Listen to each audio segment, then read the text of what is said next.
ಪ್ರೀತಿಯಿಂದ ಅವರ ವ್ಯಕ್ತಿತ್ವದ ವರ್ಚಸ್ಸಿನ ಕಾರಣದಿಂದಾಗಿ ಅವಿರೋಧವಾಗಿ ಅಸೆಂಬ್ಲಿಗೆ ಚುನಾಯಿತರಾದವರು ಇಬ್ಬರೇ ಇತಿಹಾಸದಲ್ಲಿ. ಒಂದು ಅರಸು, ಎರಡು ಗೋರ್ಪಡೆ. ಅವ್ರ ಸರ್ಕಾರ ಮಾಡಬೇಕು ಅಂತಾರೆ, ಇವ್ರು ಕೂಡದು ಅಂತಾರೆ. ಮೊದಲನೇ ಬಾರಿಗೆ ಮೈಸೂರಿನ ಇತಿಹಾಸದಲ್ಲಿ ರಾಷ್ಟ್ರಪತಿ ಆಳ್ವಿಕೆ ಹೇರಿಕೆ ಆಯಿತು. ಧರ್ಮವೀರ ಅವರು ರಾಜ್ಯಪಾಲರಾಗಿ ರಾಷ್ಟ್ರಪತಿ ಆಳ್ವಿಕೆಯನ್ನು ನಡೆಸ್ತಾರೆ. 1 ವರ್ಷ ಟೈಮ್ ಸಿಗುತ್ತೆ. ಆ 1 ವರ್ಷದ ಅವಧಿಯೊಳಗೆ ಅರಸು ಅವರು ಒಬ್ಬ ರಿಸರ್ಚ್ ಸ್ಟೂಡೆಂಟ್ ಮಾಡೋಕ್ಕೆ ಸಾಧ್ಯ ಇಲ್ಲ. ಅಷ್ಟೊಂದು ಇಡೀ ಸಮಾಜದ ಪರಿಚಯವನ್ನು ಮಾಡಿಕೊಳ್ತಕ್ಕಂಥ ಕುಲಕಟ್ಟುಗಳು, ಆಚಾರ ವಿಚಾರಗಳು, ಮತಗಳು, ಜಾತಿಗಳು, ಉಪಜಾತಿಗಳು, ಯಾರ್ಯಾರು ಎಲ್ಲೆಲ್ಲಿ ಬಂದಿದ್ದಾರೆ, ಹೇಗೆ ಬಂದಿದ್ದಾರೆ, ಹಿಸ್ಟ್ರಿ ಎಲ್ಲ ತಿಳ್ಕೊಂಡು, ಯಾರು ಅಲ್ಲಿಯವರೆಗೆ ವಿಧಾನಸೌಧವನ್ನು ನೋಡುವ ಕನಸನ್ನೂ ಕಂಡಿರಲಿಲ್ಲ, ಬರೋದಿಲ್ಲ, ಕನಸೇ ಕಂಡಿರಲಿಲ್ಲ, ಅವ್ರಿಗೆಲ್ಲರಿಗೂ ಕೂಡ ಒಂದು ಹೊಸ ಭರವಸೆಯ, ಆಸೆಯ ಬೀಜವನ್ನು ಅವರ ಹೃದಯಗಳಲ್ಲಿ ಬಿತ್ತುತ್ತಾರೆ. ಅಲ್ಲ, ಅಲ್ಲಿ ಇನ್ನೊಂದು ವಿಷಯ ಇದೆ ನೋಡಿ. ಆಗ ಅರಸೋರು ಮಾಡಿದ ಪ್ರಯೋಗ ಒಂದೊಮ್ಮೆ ವಿಫಲ ಆಗಿದ್ದಿದೆ. ಅರಸೋರು ಮುಖ್ಯಮಂತ್ರಿ ಕೂಡ ಆಗೋಕ್ಕಾಗ್ತಿರಲಿಲ್ಲ. ಫಿನಿಶರ್, ರಾಜಕೀಯವಾಗಿ ಫಿನಿಶ್ ಆಗೋಗ್ತಾ ಅಲ್ವಾ? ಆ ಒಂದು ಸವಾಲು ಇತ್ತು ಅವ್ರ ಮುಂದೆ. ಹೌದು. ಆದ್ರೂ ಕೂಡ ಅವರು ಹೌದು ಈ ಥರದ ಪ್ರಯೋಗ ಮಾಡಿದ್ರು. ಅವನೇ ಹೀರೋ. ತಾನು ಮುಖ್ಯಮಂತ್ರಿ ಆದಮೇಲೆ ನಾನು ಅರಸು ಮಂತಂದವನಲ್ಲ, ನಾನು ಹಳೆಯ ಮೈಸೂರಿನವನಲ್ಲ, ನಾನು ಇಡೀ ರಾಜ್ಯದ ಮುಖ್ಯಮಂತ್ರಿ ಅಂತ ತನ್ನ ಅಭಿಪ್ರಾಯವನ್ನು ತಾನು ಬದಲಾಯಿಸಿಕೊಂಡು ತಾನೇ ಮುಂದೆ ಹೆಜ್ಜಿಟ್ಟು ಕರ್ನಾಟಕ ಅಂತ ನಾಮಕರಣ ಮಾಡ್ತಾನೆ. ನಾವು ಇತಿಹಾಸವನ್ನು ಓದೋದ್ರಲ್ಲಿ ಫೇಲ್ ಆಗಿ ನಮ್ಮ ಶಕ್ತಿಯನ್ನು ಅವ್ರಿಗೆ ವರ್ಗಾಯಿಸ್ಬಿಟ್ವಿ ನಾವು. ರಾಮ ಅವತ್ತು ಇದ್ದಾನೆ, ಇವತ್ತು ಇದ್ದಾನೆ. ಹೊಸದಾಗಿ ಬಂದ ರಾಮ, ತ್ರೇತಾಯುಗದಿಂದ ಇದ್ದಾನೆ ರಾಮ. ರಾಮನ ಪೂಜೆ ಮಾಡಿದ್ದಾನೆ. ಹೊಸದಾಗಿ ಮೋದಿ ಬಂದು ಹೇಳ್ಕೊಡ್ಬೇಕಾ, ಅಮಿತ್ ಶಾ ಬಂದು ಹೇಳ್ಕೊಡು. ನಮಸ್ಕಾರ ವಾರ್ತಾಭಾರತೀಯ ವೀಕ್ಷಕರಿಗೆ. ರಮೇಶ್ ಕುಮಾರ್ ಅವರು ಅಂದರೆ ಮಾಜಿ ಸ್ಪೀಕರ್, ಕಾಂಗ್ರೆಸ್ನ ಹಿರಿಯ ನಾಯಕರು, ವಾಗ್ಮಿ, ಅವ್ರು ನಮ್ಮ ಜೊತೆಗಿದ್ದಾರೆ. ಅವ್ರ ಜೊತೆ ಹಲವಾರು ವಿಷಯಗಳನ್ನ ಮಾತಾಡ್ತೀನಿ. ಮೊದಲನೇಗೆ ದಿವಂಗತ ದೇವರಾಜ್ ಅರಸು ಅವ್ರ ಬಗ್ಗೆ. ಸರ್, ಕಾರ್ಯಕ್ರಮಕ್ಕೆ ಸ್ವಾಗತ. ನಮಸ್ತೆ. ದೇವರಾಜ್ ಅರಸು ಅವ್ರ ಬಗ್ಗೆ ಭಾಳ ಜನ ಬೇರೆ ಬೇರೆ ರೀತಿ ಮಾತಾಡಿದ್ದಾರೆ. ನಿಮ್ಮ ಅನುಭವ ಬೇರೆ, ಅದನ್ನು ಏನು ಅಂತ ಎಕ್ಸ್ಪ್ಲೇನ್ ಮಾಡ್ತೀರಾ? ಅವ್ರ ಜೊತೆಗಿದ್ದು ಓಡಾಡಿ, ಅವರನ್ನು ನೋಡಿ, ಅವ್ರ ಜೊತೆ ಚರ್ಚೆ ಮಾಡಿ, ಅವ್ರು ಹೇಳಿದ್ದನ್ನು ಕೇಳಿ, ನಮಗೆ ಬೇಕಾದ್ದನ್ನು ಹೇಳಿ, ಅವರು ಹೇಗೆ ಪ್ರತಿಕ್ರಿಯಿಸ್ತಾರೆ ಅಂತ ಗಮನಿಸಿ ಅವ್ರ ಬಗ್ಗೆ ಒಂದು ಅಭಿಪ್ರಾಯ ಕೊಟ್ಟರೆ ಅದಕ್ಕೊಂದು ಹೌದು ಅರ್ಥ ಇರುತ್ತೆ. ಅವ್ರನ್ನ ಒಪ್ಪದೇನೂ ಇರ್ಬೋದು, ಒಪ್ಕೊಳ್ತಕ್ಕಂಥ ಕೆಲವನ್ನು ಒಪ್ಪಿ ಕೆಲವನ್ನು ಒಪ್ಪದೇ ಇರ್ಬೋದು. ಬಟ್ ಅರಸೋರನ್ನು ಹೆಚ್ಚು ಪ್ರಚಾರ ಮಾಡಿದವರು, ಮಾತಾಡಿದವರು ಯಾರು ಕೂಡ ಅವ್ರ ಹತ್ರಕ್ಕೇನು ಬಂದಿರಲಿಲ್ಲ. ಸೊ ಹಾಗಾಗಿ ಅವ್ರು ತೀರ್ಕೊಂಡು ಭಾಳ ವರ್ಷಗಳಾಗುತ್ತೆ. 82 ಜೂನ್ 6. ಆದರೆ ಕರ್ನಾಟಕದ ರಾಜಕೀಯ ಚರಿತ್ರೆ ಅರಸು ಅವರ ಇಲ್ಲದೆ ಇನ್ಕಂಪ್ಲೀಟ್ ಅದು. ಸೊ ಮತ್ತು ಇವತ್ತಿಗೂ ಕೂಡ ಬೇರೆ ಬೇರೆ ಸಂದರ್ಭದಲ್ಲಿ ಅರಸು ಇರಬೇಕಿತ್ತು ಅಂತ ಅನ್ನಿಸ್ತಾ ಇರುತ್ತೆ. ಆ ಕಾರಣಕ್ಕೆ ಅರಸು ಅವ್ರ ಬಗ್ಗೆ ನಾವು ಪದೇ ಪದೇ ಚರ್ಚೆ ಮಾಡಬೇಕಾಗುತ್ತೆ. ಎಕ್ಸಾಕ್ಟ್ಲಿ. ನೀವು ನಾನು ಬಯಸಿದ್ದನ್ನು ನೀವೇ ಹೇಳ್ಬಿಡ್ತಾ ಇದ್ದೀರಿ. ಅಲ್ಲಿವರೆಗೆ ಸುಮಾರು ಜನ ಮುಖ್ಯಮಂತ್ರಿಗಳು ಬಂದರು, ಹೋದರು. ನಂತರನೂ ಬಂದಿದ್ದಾರೆ, ಹೋಗಿದ್ದಾರೆ. ಎಷ್ಟು ಅವ್ರ ಮೇಲೆ ಪ್ರಚಾರ ನಡೆದು ಬಿಡ್ತು, ವ್ಯಾಖ್ಯಾನಗಳು ಬಂದವು. ಅದನ್ನು ಗಮನಿಸಿಕೊಂಡು ನೀವೇ ಹೇಳಿದ ಮಾತು, ಅವರಿಲ್ಲದೆ ನಮ್ಮ ಇತಿಹಾಸ ಅಪೂರ್ಣ. ಹಾಗಾದರೆ ಯಾಕೆ ಇಂಥ ವ್ಯಕ್ತಿತ್ವ ಇದ್ದ ಮನುಷ್ಯನಿಗೆ ಅವ್ರ ಜೀವಂತಿದ್ದಾಗ, ಅಧಿಕಾರದಲ್ಲಿದ್ದಾಗ, ಕೆಲಸ ಮಾಡಿದಾಗ ಈ ಗೌರವ ತೋರ್ಸೋಕ್ಕೆ ನಮಗೆ ಮನಸ್ಸಾಗಲಿಲ್ಲ?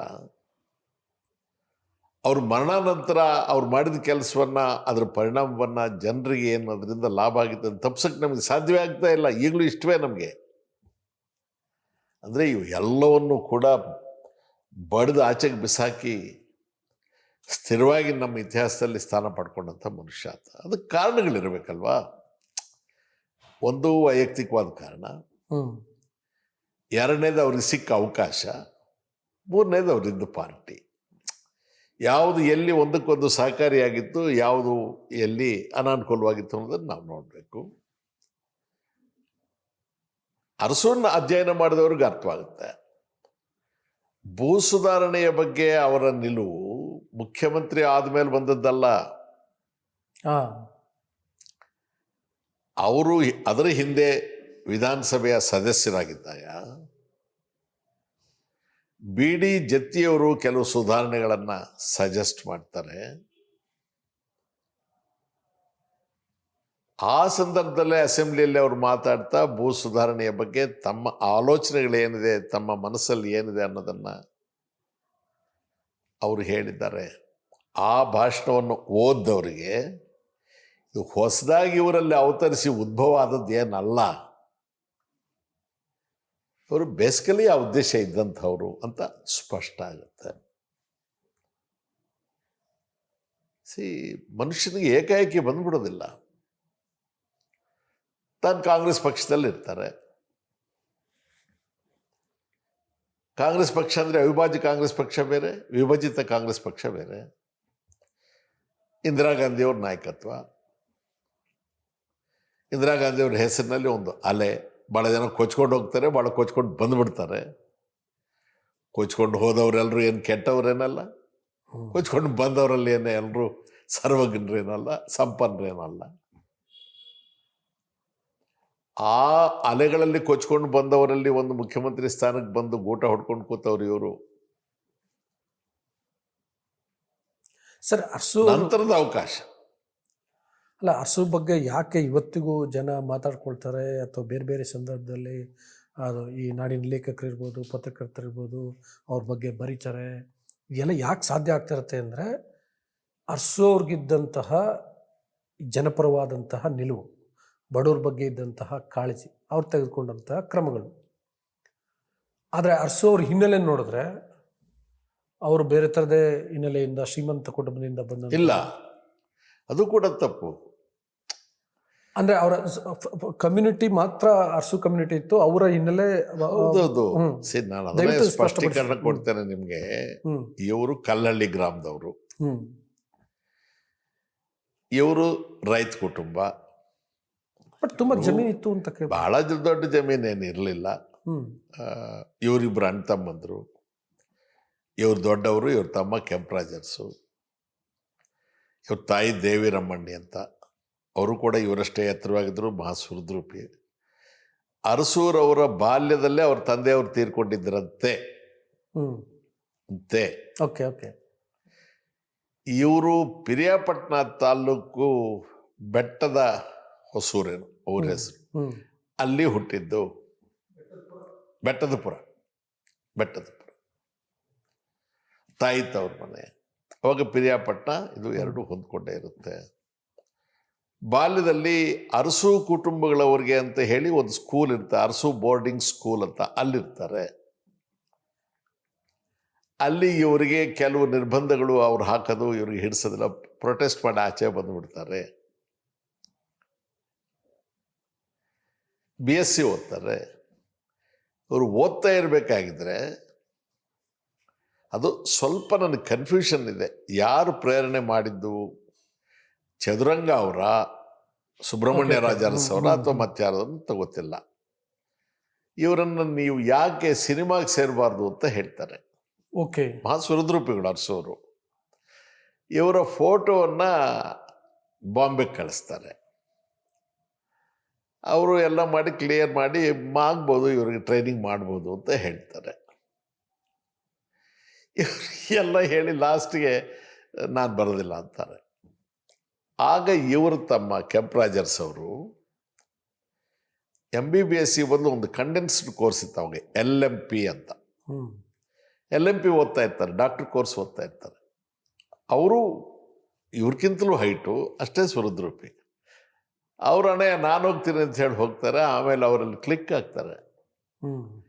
ಹಾಗಾಗಿ ಅವರು ಸಿನಿಮಾ ಕ್ಷೇತ್ರನ ಆಯ್ಕೆ ಮಾಡ್ಕೊಳ್ತಾರೆ, ಹೀರೋ ಆಗಿರ್ತಾರೆ. ಜಲದುರ್ಗ ರಹಸ್ಯ, ನಳದಮಯಂತಿ, ಬಟ್ಟಿ, ಈ ಸಿನಿಮಾಗಳೆಲ್ಲ ಭಾಳ ಫೇಮಸ್ ಆಗ. ಅರಸೂರು ಊರಲ್ಲೇ ಇದ್ದು ಬಿಡ್ತಾರೆ. BSc ಡಿಗ್ರಿ ಮಾಡ್ಕೊಂಬಂದು ಸ್ವಂತ ಉಳುಮೆ ಮಾಡ್ತಾ ಇರ್ತಾರೆ ಅವರು. 1944ರ ಚುನಾವಣೆಯ ಅಥವಾ 48ರ ಚುನಾವಣೆಯ ಪ್ರಜಾಪ್ರಾತಿನಿಧಿಕ ಸಭೆ, ಮೆಂಬರ್ ರೆಪ್ರೆಸೆಂಟೇಟಿವ್ ಅಸೆಂಬ್ಲಿ, ಅದು double member constituency, Hunsur, Piriyapatna. ಇಂತಿಷ್ಟು ಕಂದಾಯ ಕಟ್ಟುವಂಥವ್ರಿಗೆ ಮಾತ್ರ ಓಟಿನ ಅರ್ಹತೆ ಇರುತ್ತೆ. ಅವಾಗ HM ಚನ್ನಬಸಪ್ಪನವರು ಪಿರಿಯಾಪಟ್ಟಣದವರು, ಅವರೊಬ್ಬ ಕ್ಯಾಂಡಿಡೇಟ್ ಆಗಿರ್ತಾರೆ. ಅವ್ರ ಜೊತೆಗೆ ಒಬ್ಬ ಕ್ಯಾಂಡಿಡೇಟ್ ಬೇಕು. ಸೊ ಅವರು ಅಲ್ಲಿ ಇಲ್ಲಿ ಹುಡುಕಿ ಅರಸೂರ ಹತ್ರಕ್ಕೆ ಬರ್ತಾರೆ. ಆವತ್ತಿಗೆ ಅರಸು ರಾಜಕಾರಣದಲ್ಲಿಲ್ಲ. ಅರಸು ಏನು ಫ್ರೀಡಮ್ ಮೂಮೆಂಟಲ್ಲಿ ಇರಲಿಲ್ಲ. ಅವೆಲ್ಲ ಸುಳ್ಳೆಲ್ಲ ಹೇಳಕ್ಕೆ ಹೋಗ್ಬಾರ್ದು. ಇಡೀ ರಾತ್ರಿ ಎಲ್ಲ ಕೂತರು ಚನ್ನಬಸಪ್ಪನವರು ಅವ್ರು ಒಪ್ಸೋಕ್ಕಾಗಲ್ಲ. ಬೇಡಪ್ಪ, ನಾನು ಹೊಲ ಉಳ್ಕೊಂಡಿರ್ತೀನಿ, ರಾಜಕಾರಣ ಅದು ಇದು ಬೇಡ ನನಗೆ. ಭಾಳ ಆರ್ಗ್ಯುಮೆಂಟ್ಸ್ ಆಗುತ್ತೆ. ಲಾಸ್ಟಿಗೆ ಎಲ್ಲರೂ ಸರಿ ಒಪ್ಪಿಸ್ತಾರೆ. ಅದು ಅವರ ರಾಜಕೀಯ ಜೀವನದ ಮೊದಲನೇ ಹಂತ. ಅಸೆಂಬ್ಲಿಗೆ ಪ್ರವೇಶ ಮಾಡ್ತಾರೆ. ಅಲ್ಲಿಂದ ಆಚೆಗೆ ಎಂದೂ ಅವರು ರಾಜಕೀಯ ಜೀವನದಲ್ಲಿ 82ನೇ ಇಸ್ವಿ ಜೂನ್ ತಿಂಗಳ 6ನೇ ತಾರೀಕುವರೆಗೂ ಒಂದು ಚುನಾವಣೆಯನ್ನು ಸೋಲಿಲ್ಲ. ಅರಸು ಕುಟುಂಬಗಳು ಆ ಕ್ಷೇತ್ರದಲ್ಲಿ 10-12 ಇದ್ದಿರ್ಬೋದು. ಸ್ವಲ್ಪ ಒಕ್ಕಲಿಗರು ಪ್ರಧಾನವಾಗಿದ್ದದ್ದು. ಆಗ ಈ ಸಣ್ಣತನಗಳಿರಲಿಲ್ಲ. ಮನುಷ್ಯನ ನೋಡ್ತಾ ಇದ್ರು ಹೊರತು ಜಾತಿಗಳನ್ನು ನೋಡ್ತಾ ಇರಲಿಲ್ಲ. ಬಹುಶಃ ಇವತ್ತಿನವ್ರು ಅರಸು ಚುನಾವಣೆ ನಿಂತಿರು ಸೋತ್ಬಿಡ್ತಿದ್ದಾರೆ. 100%. ಸೊ ಅಲ್ಲಿಂದ ಬರುತ್ತೆ, ಮತ್ತೆ ಅಸೆಂಬ್ಲಿಗೆ ಬರ್ತಾರೆ. ಜತ್ತಿಯವರು ವಿಶ್ವಾಸಕ್ಕೆ ಬರ್ತಾರೆ. ಜತ್ತಿಯವರ ಹಿಂದಿರ್ತಾರೆ. ಜತ್ತಿಯವ್ರಿಗೂ ನಿಜಲಿಂಗಪ್ಪನವ್ರಿಗೂ ವಿಶ್ವಾಸಗಳಿರೋದಿಲ್ಲ. ನಿಜಲಿಂಗಪ್ಪನವ್ರ ಮಂತ್ರಿಮಂಡಲದಲ್ಲಿ ಮಂತ್ರಿ ಆಗಿರ್ತಾರೆ. ಬಟ್ ಇವ್ರಿಗೊಂದು ಹಣೆಪಟ್ಟಿ, ಇವರೆಲ್ಲ ಜತ್ತಿ ಜನ ಅಂತ ಇರುತ್ತೆ. ಮತ್ತು ನಿಜಲಿಂಗಪ್ಪನವರು ರಾಜೀನಾಮೆ ಕೊಟ್ಟು AICC ಅಧ್ಯಕ್ಷ ಗಾದಿಗೆ ಹೋದಾಗ ವೀರೇಂದ್ರ ಪಾಟೀಲ್ರು ಮುಖ್ಯಮಂತ್ರಿ ಆಗ್ತಾರೆ. ಯಾವ ಜತ್ತಿಯವರನ್ನು ಇವರು ನಂಬ್ಕೊಂಡಿರ್ತಾರೋ ಅವರು ಲೆಫ್ಟಿನೆಂಟ್ ಗವರ್ನರ್ ಆಗಿ ಪಾಂಡಿಚೇರಿಗೆ ಹೊರಟುಬಿಡ್ತಾರೆ. ಸೊ ಇವರಿಗೆ ನಾಯಕರೇ ಇಲ್ಲ. ಇವರನ್ನು ಯಾರು ತಮ್ಮ ಜೊತೆಲಿ ಇಟ್ಕೊಂಡಿದ್ರು, ಇವ್ರಿಗೆ ಹೇಳಿದ ಅವ್ರು ಹೊರಟೋದ್ರು. ಸೊ ವೀರೇಂದ್ರ ಪಾಟೀಲರು, ರಾಮಕೃಷ್ಣ ಹೆಗಡೆ ಅವರು ತಮ್ಮದೇ ಆದಂಥ ಒಂದು ಇದು ಕಟ್ಟಬೇಕು ಅಂತ ಇದ್ದಂಥವ್ರು ಇವರು ಮೂಲೆ ಗುಂಪಾಗ್ತಾರೆ. ಸಾಂದರ್ಭಿಕವಾಗಿ ಕೆಲವು ವಿಚಾರಗಳಲ್ಲಿ ಇಂದಿರಾ ಗಾಂಧಿಯವರಿಗೆ ಮತ್ತು ನಿಜಲಿಂಗಪ್ಪನವರು, ಇನ್ನೊಂದು ಅಷ್ಟು ಜನ ಸೀನಿಯರ್ಸು, ಕಾಮರಾಜ್ ನಾಡರ್ ಅವರು, ಅತುಲ್ಯ ಘೋಷ್ ಅವರು, SK ಪಾಟೀಲ್ರು, ನೀಲಂ ಸಿ, ಇವ್ರಿಗೆಲ್ಲರಿಗೂ ವ್ಯತ್ಯಾಸಗಳು ಬರುತ್ತೆ. ಅವರೊಂದು ಕಡೆಗೆ ಆಗ್ತಾರೆ, ಇಂದಿರಾ ಗಾಂಧಿ ಒಂದು ಕಡೆಗೆ ಆಗ್ತಾರೆ. ಅಂದಿನ ರಾಷ್ಟ್ರಪತಿ ಜಾಕೀರ್ ಹುಸೇನ್ ರವರು ಆಕಸ್ಮಿಕವಾಗಿ ನಿಧನರಾಗ್ತಾರೆ. VV ಗಿರಿಯವರು ಉಪರಾಷ್ಟ್ರಪತಿ ಆಗಿರ್ತಾರೆ. ಅಲ್ಲಿವರೆಗಿನ ಪದ್ಧತಿ ರಾಷ್ಟ್ರಪತಿ ಆದಮೇಲೆ ಉಪರಾಷ್ಟ್ರಪತಿಯನ್ನು ರಾಷ್ಟ್ರಪತಿ ಮಾಡ್ತಾ ಇದ್ರು. ಸಹಜವಾಗೇ ತನ್ನ ಸರದಿ ಬರುತ್ತೆ ಅಂತ ಡಾಕ್ಟರ್ ಗಿರಿಯವರು ನಿರೀಕ್ಷೆಯಲ್ಲಿದ್ದರು. ಕಾಂಗ್ರೆಸ್ ಪಕ್ಷ ಬೆಂಗಳೂರಿನಲ್ಲಿ ಗ್ಲಾಸ್ ಹೌಸಲ್ಲಿ ನಡೆದಂಥ ಕಾಂಗ್ರೆಸ್ ಅಧಿವೇಶನದಲ್ಲಿ ಸಂಜೀವ್ ರೆಡ್ಡಿ ಅವರನ್ನ ಆ ಸ್ಥಾನಕ್ಕೆ, ಅಧ್ಯಕ್ಷ ಸ್ಥಾನಕ್ಕೆ, ರಾಷ್ಟ್ರಪತಿ ಸ್ಥಾನಕ್ಕೆ ಅಭ್ಯರ್ಥಿ ಅಂತ ಆಯ್ಕೆ ಮಾಡಿತು. ಇಂದಿರಾ ಗಾಂಧಿಯವರು ಅದಕ್ಕೆ ಸಹಿ ಹಾಕಿರ್ತಾರೆ. ನಂತರ ಬಂದು ಇಂದಿರಾ ಗಾಂಧಿಯವರು ಅವ್ರದೇ ಕಾರಣಗಳು ನಮಗೆ ಗೊತ್ತಿಲ್ಲ, ಆತ್ಮಸಾಕ್ಷಿಯಾಗೆ ವೋಟ್ ಹಾಕ್ಬೋದು, ಆತ್ಮಸಾಕ್ಷಿಗೆ ಅನುಗುಣವಾಗಿ ಯಾರ್ದು ನಿರ್ಬಂಧ ಇಲ್ಲ ಅಂತ ಅವರು ಕಹಳೆ ಓದ್ತಾರೆ. ಅದಕ್ಕೆ ಅನುಗುಣವಾಗಿ ದೇಶದ ಎಲ್ಲ ರಾಜ್ಯಗಳಲ್ಲಿ ಎಲ್ಲೆಲ್ಲಿ 2 ಗುಂಪಿತ್ತು, ಸೊ ಒಂದು ಗುಂಪು ನಿಜಲಿಂಗಪ್ಪನವ್ರನ್ನ ಆಯ್ಕೆ ಮಾಡಿದ್ರೆ ಅದ್ರ ವಿರುದ್ಧವಾಗಿದ್ದಂಥ ಗುಂಪು ಅದು ಆತ್ಮಸಾಕ್ಷಿ ಆಗೋ ಗುಂಪಾಯಿತು. ಇಂದಿರಾ ಗಾಂಧಿಯವ್ರ ಕಡೆಗೆ ಬಂದರು. ಕರ್ನಾಟಕದಲ್ಲೂ ಇದು ನಡೆದಾಗ ಆವಾಗ ಕಾಂಗ್ರೆಸ್ನಲ್ಲಿದ್ದಂಥ ದೇವರಾಜ ಅರಸು ಅವರು ಆತ್ಮಸಾಕ್ಷಿಗೆ ಅನುಗುಣವಾಗಿ ವೋಟ್ ಹಾಕ್ತೇನೆ ಅಂತ ಹೇಳ್ತಾರೆ. ದಿವಂಗತ MV ಕೃಷ್ಣಪ್ಪನವರು ಲೋಕಸಭೆ ಮೆಂಬರ್ ಆಗಿದ್ದರು. ಅವರು ಭಾಳ ಹಿರಿಯ ನಾಯಕರು.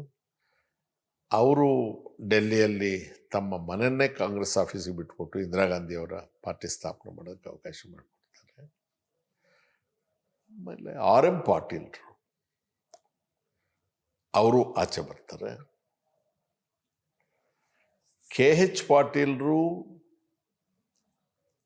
ಸಿದ್ದವೀರಪ್ಪನವರು ಇವರೆಲ್ಲರೂ ರಾಜ್ಯದಲ್ಲೇ ಒಂದು ಜನತಾ ಪಕ್ಷ ಅಂತ ಮಾಡಿಕೊಂಡಿರ್ತಾರೆ, ಕಾಂಗ್ರೆಸ್ ವಿರೋಧಿ.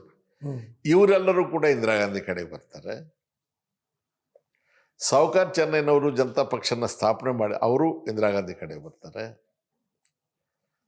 ಅಜಿತ್ ಸೇಠ್ ಅವರು ಸೋಷಲಿಸ್ಟ್ ಪಾರ್ಟಿಲಿದ್ದವರು ಅವರು ಈ ಕಡೆಗೆ ಬರ್ತಾರೆ. ಇದೊಂದು ರೀತಿಯ ಧ್ರುವೀಕರಣ ಅಂತ ಹೇಳ್ಬೋದು.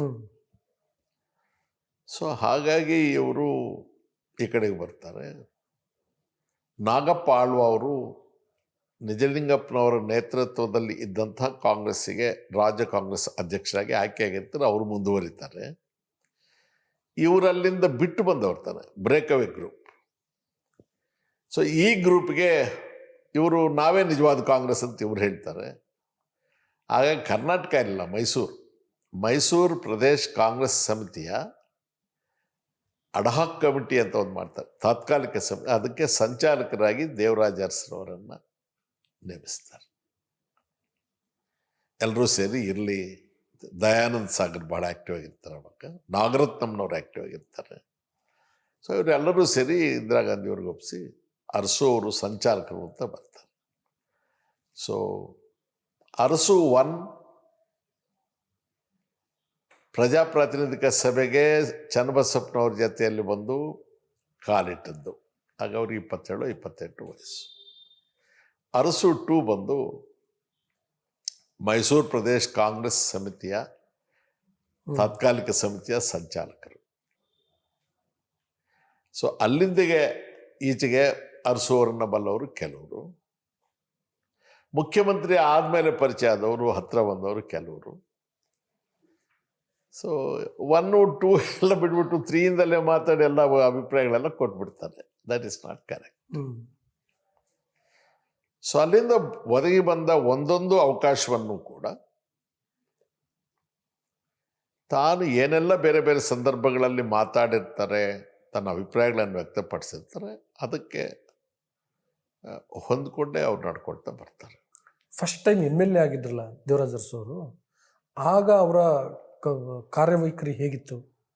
ಅವಾಗೇನು ಭಾಳ ಸರಳ. ಫಸ್ಟು ಪ್ರಜಾಪ್ರಾತಿನಿಧ್ಯ ಸಭೆ, ಆಮೇಲೆ ಫಸ್ಟ್ ಅಸೆಂಬ್ಲಿ, ಮೆಲಸಾಗಿರ್ತಾ ಇದ್ರು. ಇಬ್ಬರಿಬ್ಬರು MLA ಒಂದು ರೂಮ್ ಕೊಡೋರು, ಬಸ್ಸಲ್ಲಿ ಬರೋದು, ಬಸ್ಸಲ್ಲಿ ಹೋಗೋದು, ಊರಲ್ಲಿ ಓಡಾಡೋದು, ಜನರ ಕೆಲಸ ಏನಾದಿದ್ರೆ ಮಾಡೋದು. ಅವಾಗೇನು ಇಂಥ ಹೆಚ್ಚು ಬಡ್ಜೆಟ್ಟು ಇರ್ತಾ ಇಲ್ಲ, ಇಷ್ಟು ಸೋಷಿಯಲ್ ರೆಸ್ಪಾನ್ಸಿಬಿಲಿಟಿ ಇರ್ತಿರ್ಲಿಲ್ಲ. ಗೌರವಸ್ಥನಾಗಿರಬೇಕು, ಜನರ ಕಣ್ಣಿಗೆ ಕಾಣ್ತಾ ಇರಬೇಕು, ಸರಳವಾಗಿರಬೇಕು, ಜನರಿಗೆ ಇವ್ರಿಗೆ ಅಪಾರವಾದಂಥ ಜನಪ್ರಿಯತೆ ಇತ್ತು. ನಿಮಗೆ ಅದನ್ನು ಇಲ್ಲಸ್ಟ್ರೇಟ್ ಮಾಡಬೇಕು ಅಂದರೆ 1967ನೇ ಇಸ್ವಿಯಲ್ಲಿ ಇವರು ಸಿಟ್ಟಿಂಗ್ ಮೆಂಬರ್, ಕಾಂಗ್ರೆಸ್ ಪಾರ್ಟಿಯ ಮೆಂಬರ್, ಹುಣಸೂರಿನಿಂದ ಮಿನಿಸ್ಟ್ರು ಆಗಿದ್ದಿರ್ತಾರೆ. ಈ ಪಕ್ಷದ ಒಳಗಿರ್ತಕ್ಕಂಥ ಆಂತರಿಕ ಹೋರಾಟದಲ್ಲಿ ಇವರನ್ನು ತಪ್ಪಿಸ್ಬೇಕು, ಇವರು ಟಿಕೆಟ್ ಕೊಡಬಾರ್ದು ಅಂತ ಹೇಳಿ 67 ನಾನು ಹೇಳ್ತೇನೆ ಮಾಡ್ತಾರೆ. ಇವರು ಡೆಲ್ಲಿಗೆ ಹೋಗ್ತಾರೆ, ತಮ್ಮೆಲ್ಲ ಪ್ರಯತ್ನಗಳನ್ನು ಮಾಡ್ತಾರೆ. ಅವ್ರಿಗೆ ಸೀಟ್ ಸಿಗೋದಿಲ್ಲ. ಸಿಟ್ಟಿಂಗ್ ಮೆಂಬರ್, ಮಿನಿಸ್ಟರ್, ಟಿಕೆಟ್ ಇಲ್ಲ ಅಂತ ಆಗುತ್ತೆ. ಅಂದ್ರೆ ಅರಸು ಅವ್ರ ಬಗ್ಗೆ ಕೂಡ ಅಷ್ಟೆಲ್ಲ ಷಡ್ಯಂತ್ರಗಳು, ಕುತಂತ್ರಗಳು ನಡೆದಿದ್ದವು. ಆ ಮಟ್ಟಕ್ಕೆ ಅಷ್ಟೇ. ಇದೆಲ್ಲ ಆಗೋಗ್ತಾರೆ ಅಂತಲ್ಲ, ಸಾಕು ಇವರಿರೋದು 3 ಮನೆ ಏನಿತ್ತು ಅಂತ ಹೇಳಿ ಒಂಥರ. ಪ್ಲಸ್ ಪ್ರತಿ ಸಲ ಇವರು ಗಟ್ಟಿಯಾಗಿ ನಾವು ಜತ್ತಿಯವರು ಫಾಲೋವರ್ ಅಂತ ಹೇಳಿ ನಿಂತಿರ್ತಾರಲ್ಲ, ಅದು ಅಸಮಾಧಾನ ಇರುತ್ತೆ. ಅಷ್ಟೊತ್ತಿಗಾಗಲೇ ಈ ಜಾತಿಯ ಹೆಸರಿನಲ್ಲಿ ನಾಯಕತ್ವಗಳು ರೂಪಿಸ್ಕೊಳ್ಳೋದು, ಈ ಜಾತಿ ಆ ಜಾತಿ, ಇದು 2 ಜಾತಿ ಅಲ್ಲ ಇದು. ಇವರಿಗೆ ಟಿಕೆಟ್ ಇಲ್ಲ ಅಂತ ಆದಮೇಲೆ ಇವರು ಅಸಹಾಯಕರಾಗಿ ಚೆನ್ನೈಗೆ ಬರ್ತಾರೆ. ಆಗ ಚೆನ್ನೈ ಅಲ್ಲ, ಮದ್ರಾಸ್. ತಮ್ಮ ಅಷ್ಟೊತ್ತಿಗಾಗಲೇ ಭಾಳ ಕಷ್ಟಗಳಲ್ಲಿರ್ತಾರೆ. ಓಕೆ. ಸೊ ಸತ್ಯನಾರಾಯಣ ಸಿನ್ಹಾ ಅಂತ ಹೇಳಿ ಮಧ್ಯಪ್ರದೇಶದವರು, ಅವರು ಡೆಲ್ಲಿಯಲ್ಲಿ ಮಂತ್ರಿ ಆಗಿರ್ತಾರೆ, ಲೇಬರ್ ಮಿನಿಸ್ಟರ್ ಆಗಿರ್ತಾರೆ. ಇಲ್ಲಿ ಅರಸೋರು ಲೇಬರ್ ಪೋರ್ಟ್ಫೋಲಿಯೋ ಹ್ಯಾಂಡಲ್ ಮಾಡ್ತಾರೆ. ಒಂದೆರಡು ಸಲ ಕಾನ್ಫರೆನ್ಸ್ಗಳು ಅದು ಇದು ಆದಾಗ ಸತ್ಯನಾರಾಯಣ ಸಿನ್ಹಾ ಅವ್ರಿಗೆ ಇವ್ರ ಬಗ್ಗೆ ಬಹಳ ಗೌರವ ಒಲವು ಇರುತ್ತೆ. ಕಡೆ ನಿಮಿಷದಲ್ಲಿ ಇವರು ಡೆಲ್ಲಿ ಬಿಟ್ಟು ಹೊರಟು ಬಂದ್ಬಿಟ್ಟ ಮೇಲೆ ಅವ್ರು ಹೋಗಿ ಪ್ರಧಾನಮಂತ್ರಿಗಳನ್ನ ಒಪ್ಪಿಸಿದ್ರು, ಯಾರನ್ನ ಒಪ್ಪಿಸಿದ್ರು ಗೊತ್ತಿಲ್ಲ, ಇವ್ರಿಗೆ ಮತ್ತೆ ಟಿಕೆಟ್ ಸಿಗುತ್ತೆ. ಆ ಕಮ್ಯುನಿಕೇಶನ್ ಬರೋಷ್ಟೊತ್ತಿಗೆ ಟೆಲಿಗ್ರಾಮ್ ಬರುತ್ತೆ, ಮದ್ರಾಸಿಗೆ ಕಳಿಸ್ತಾರೆ. ನಾಮಿನೇಷನ್ಗೆ ಒಂದು ದಿವಸ ಮಾತ್ರ ಉಳಿದಿರುತ್ತೆ. ಮದ್ರಾಸಿಂದ ಬೆಂಗಳೂರಿಗೆ ಬಂದು ಹುಣಸೂರಿಗೆ ಹೋಗಿ ನಾಮಿನೇಷನ್ ಹಾಕ್ಬೇಕು. ಇವರು ಟ್ರಾನ್ಸ್ಪೋರ್ಟ್ ಮಿನಿಸ್ಟರ್ ಆಗಿ, ಲೇಬರ್ ಮಿನಿಸ್ಟರ್ ಆಗಿ ಜಯಮಹಲ್ ಹತ್ರ ಯಾವುದೊಂದು ಮನೇಲಿದ್ರು ಅಂತ ನನಗೆ ಗೊತ್ತಿಲ್ಲ, ಅವ್ರು ಹೇಳಿದ್ದನ್ನು ನಾನು ಹೇಳ್ತೀನಿ. ಇವ್ರ ಪಕ್ಕದ ಮನೆ ಮಹಮ್ಮದ್ ಅಲಿ ಅವ್ರದ್ದು. ಇವರಿಬ್ಬರು ಪಕ್ಕದ ಮನೆಗಳಿಂದ ಭಾಳ ಆತ್ಮೀಯರಾಗಿರ್ತಾರೆ.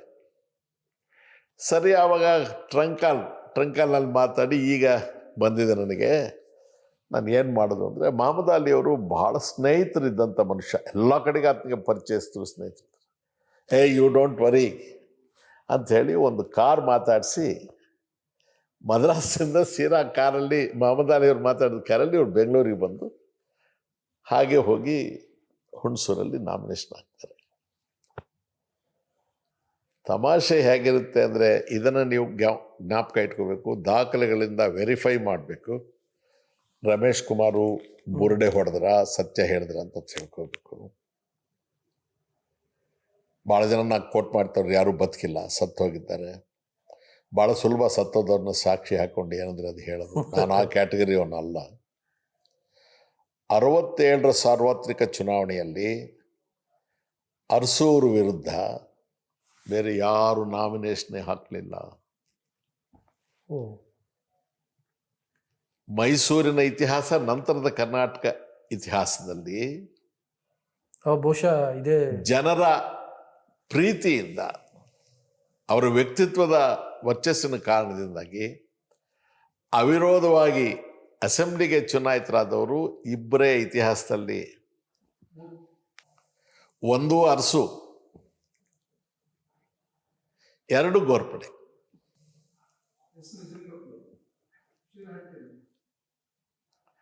ನಾನು ಹೇಳ್ತಾ ಇರೋ ಮಾತು ತಿಳ್ಕೊಡಿ.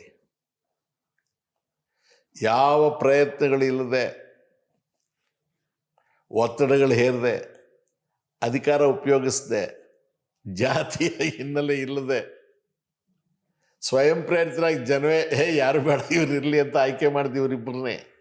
ನಿಜಲಿಂಗಪ್ಪನವರು ಕೂಡ ಅವಿರೋಧವಾಗಿ ಆಯ್ಕೆ ಆಗಿದ್ದರು, ಆದರೆ ಮುಖ್ಯಮಂತ್ರಿ ಆಗಿದ್ದರು. ಜಾತಿಯ ದೊಡ್ಡ ಬಲ ಇತ್ತು, ಎದುರು ನಿಲ್ಬೋದಂಥವ್ರನ್ನೆಲ್ಲರೂ ಕೂಡ ಅವರು ಪ್ರಯತ್ನ ಮಾಡಿ ತಮ್ಮದೇ ಆದಂಥ ಪ್ರಯೋಗಗಳನ್ನೆಲ್ಲ ನಡೆಸಿ ಅವರನ್ನು ಅವಿರೋಧವಾಗಿ. ಇವರು ಹಾಗಲ್ಲ, ಇವರು ಸಹಜವಾದ ಪ್ರಕ್ರಿಯೆಯಲ್ಲಿ ಅವಿರೋಧವಾಗಿ ಆಯ್ಕೆ ಆದಂಥವ್ರು. ಅದಕ್ಕೆ ಮೂವರು ಅವಿರೋಧವಾಗಿ ಆಯ್ಕೆ ಆಗಿದ್ದರೂ ಕೂಡ ಇವರಿಬ್ಬರದು ಐತಿಹಾಸಿಕ.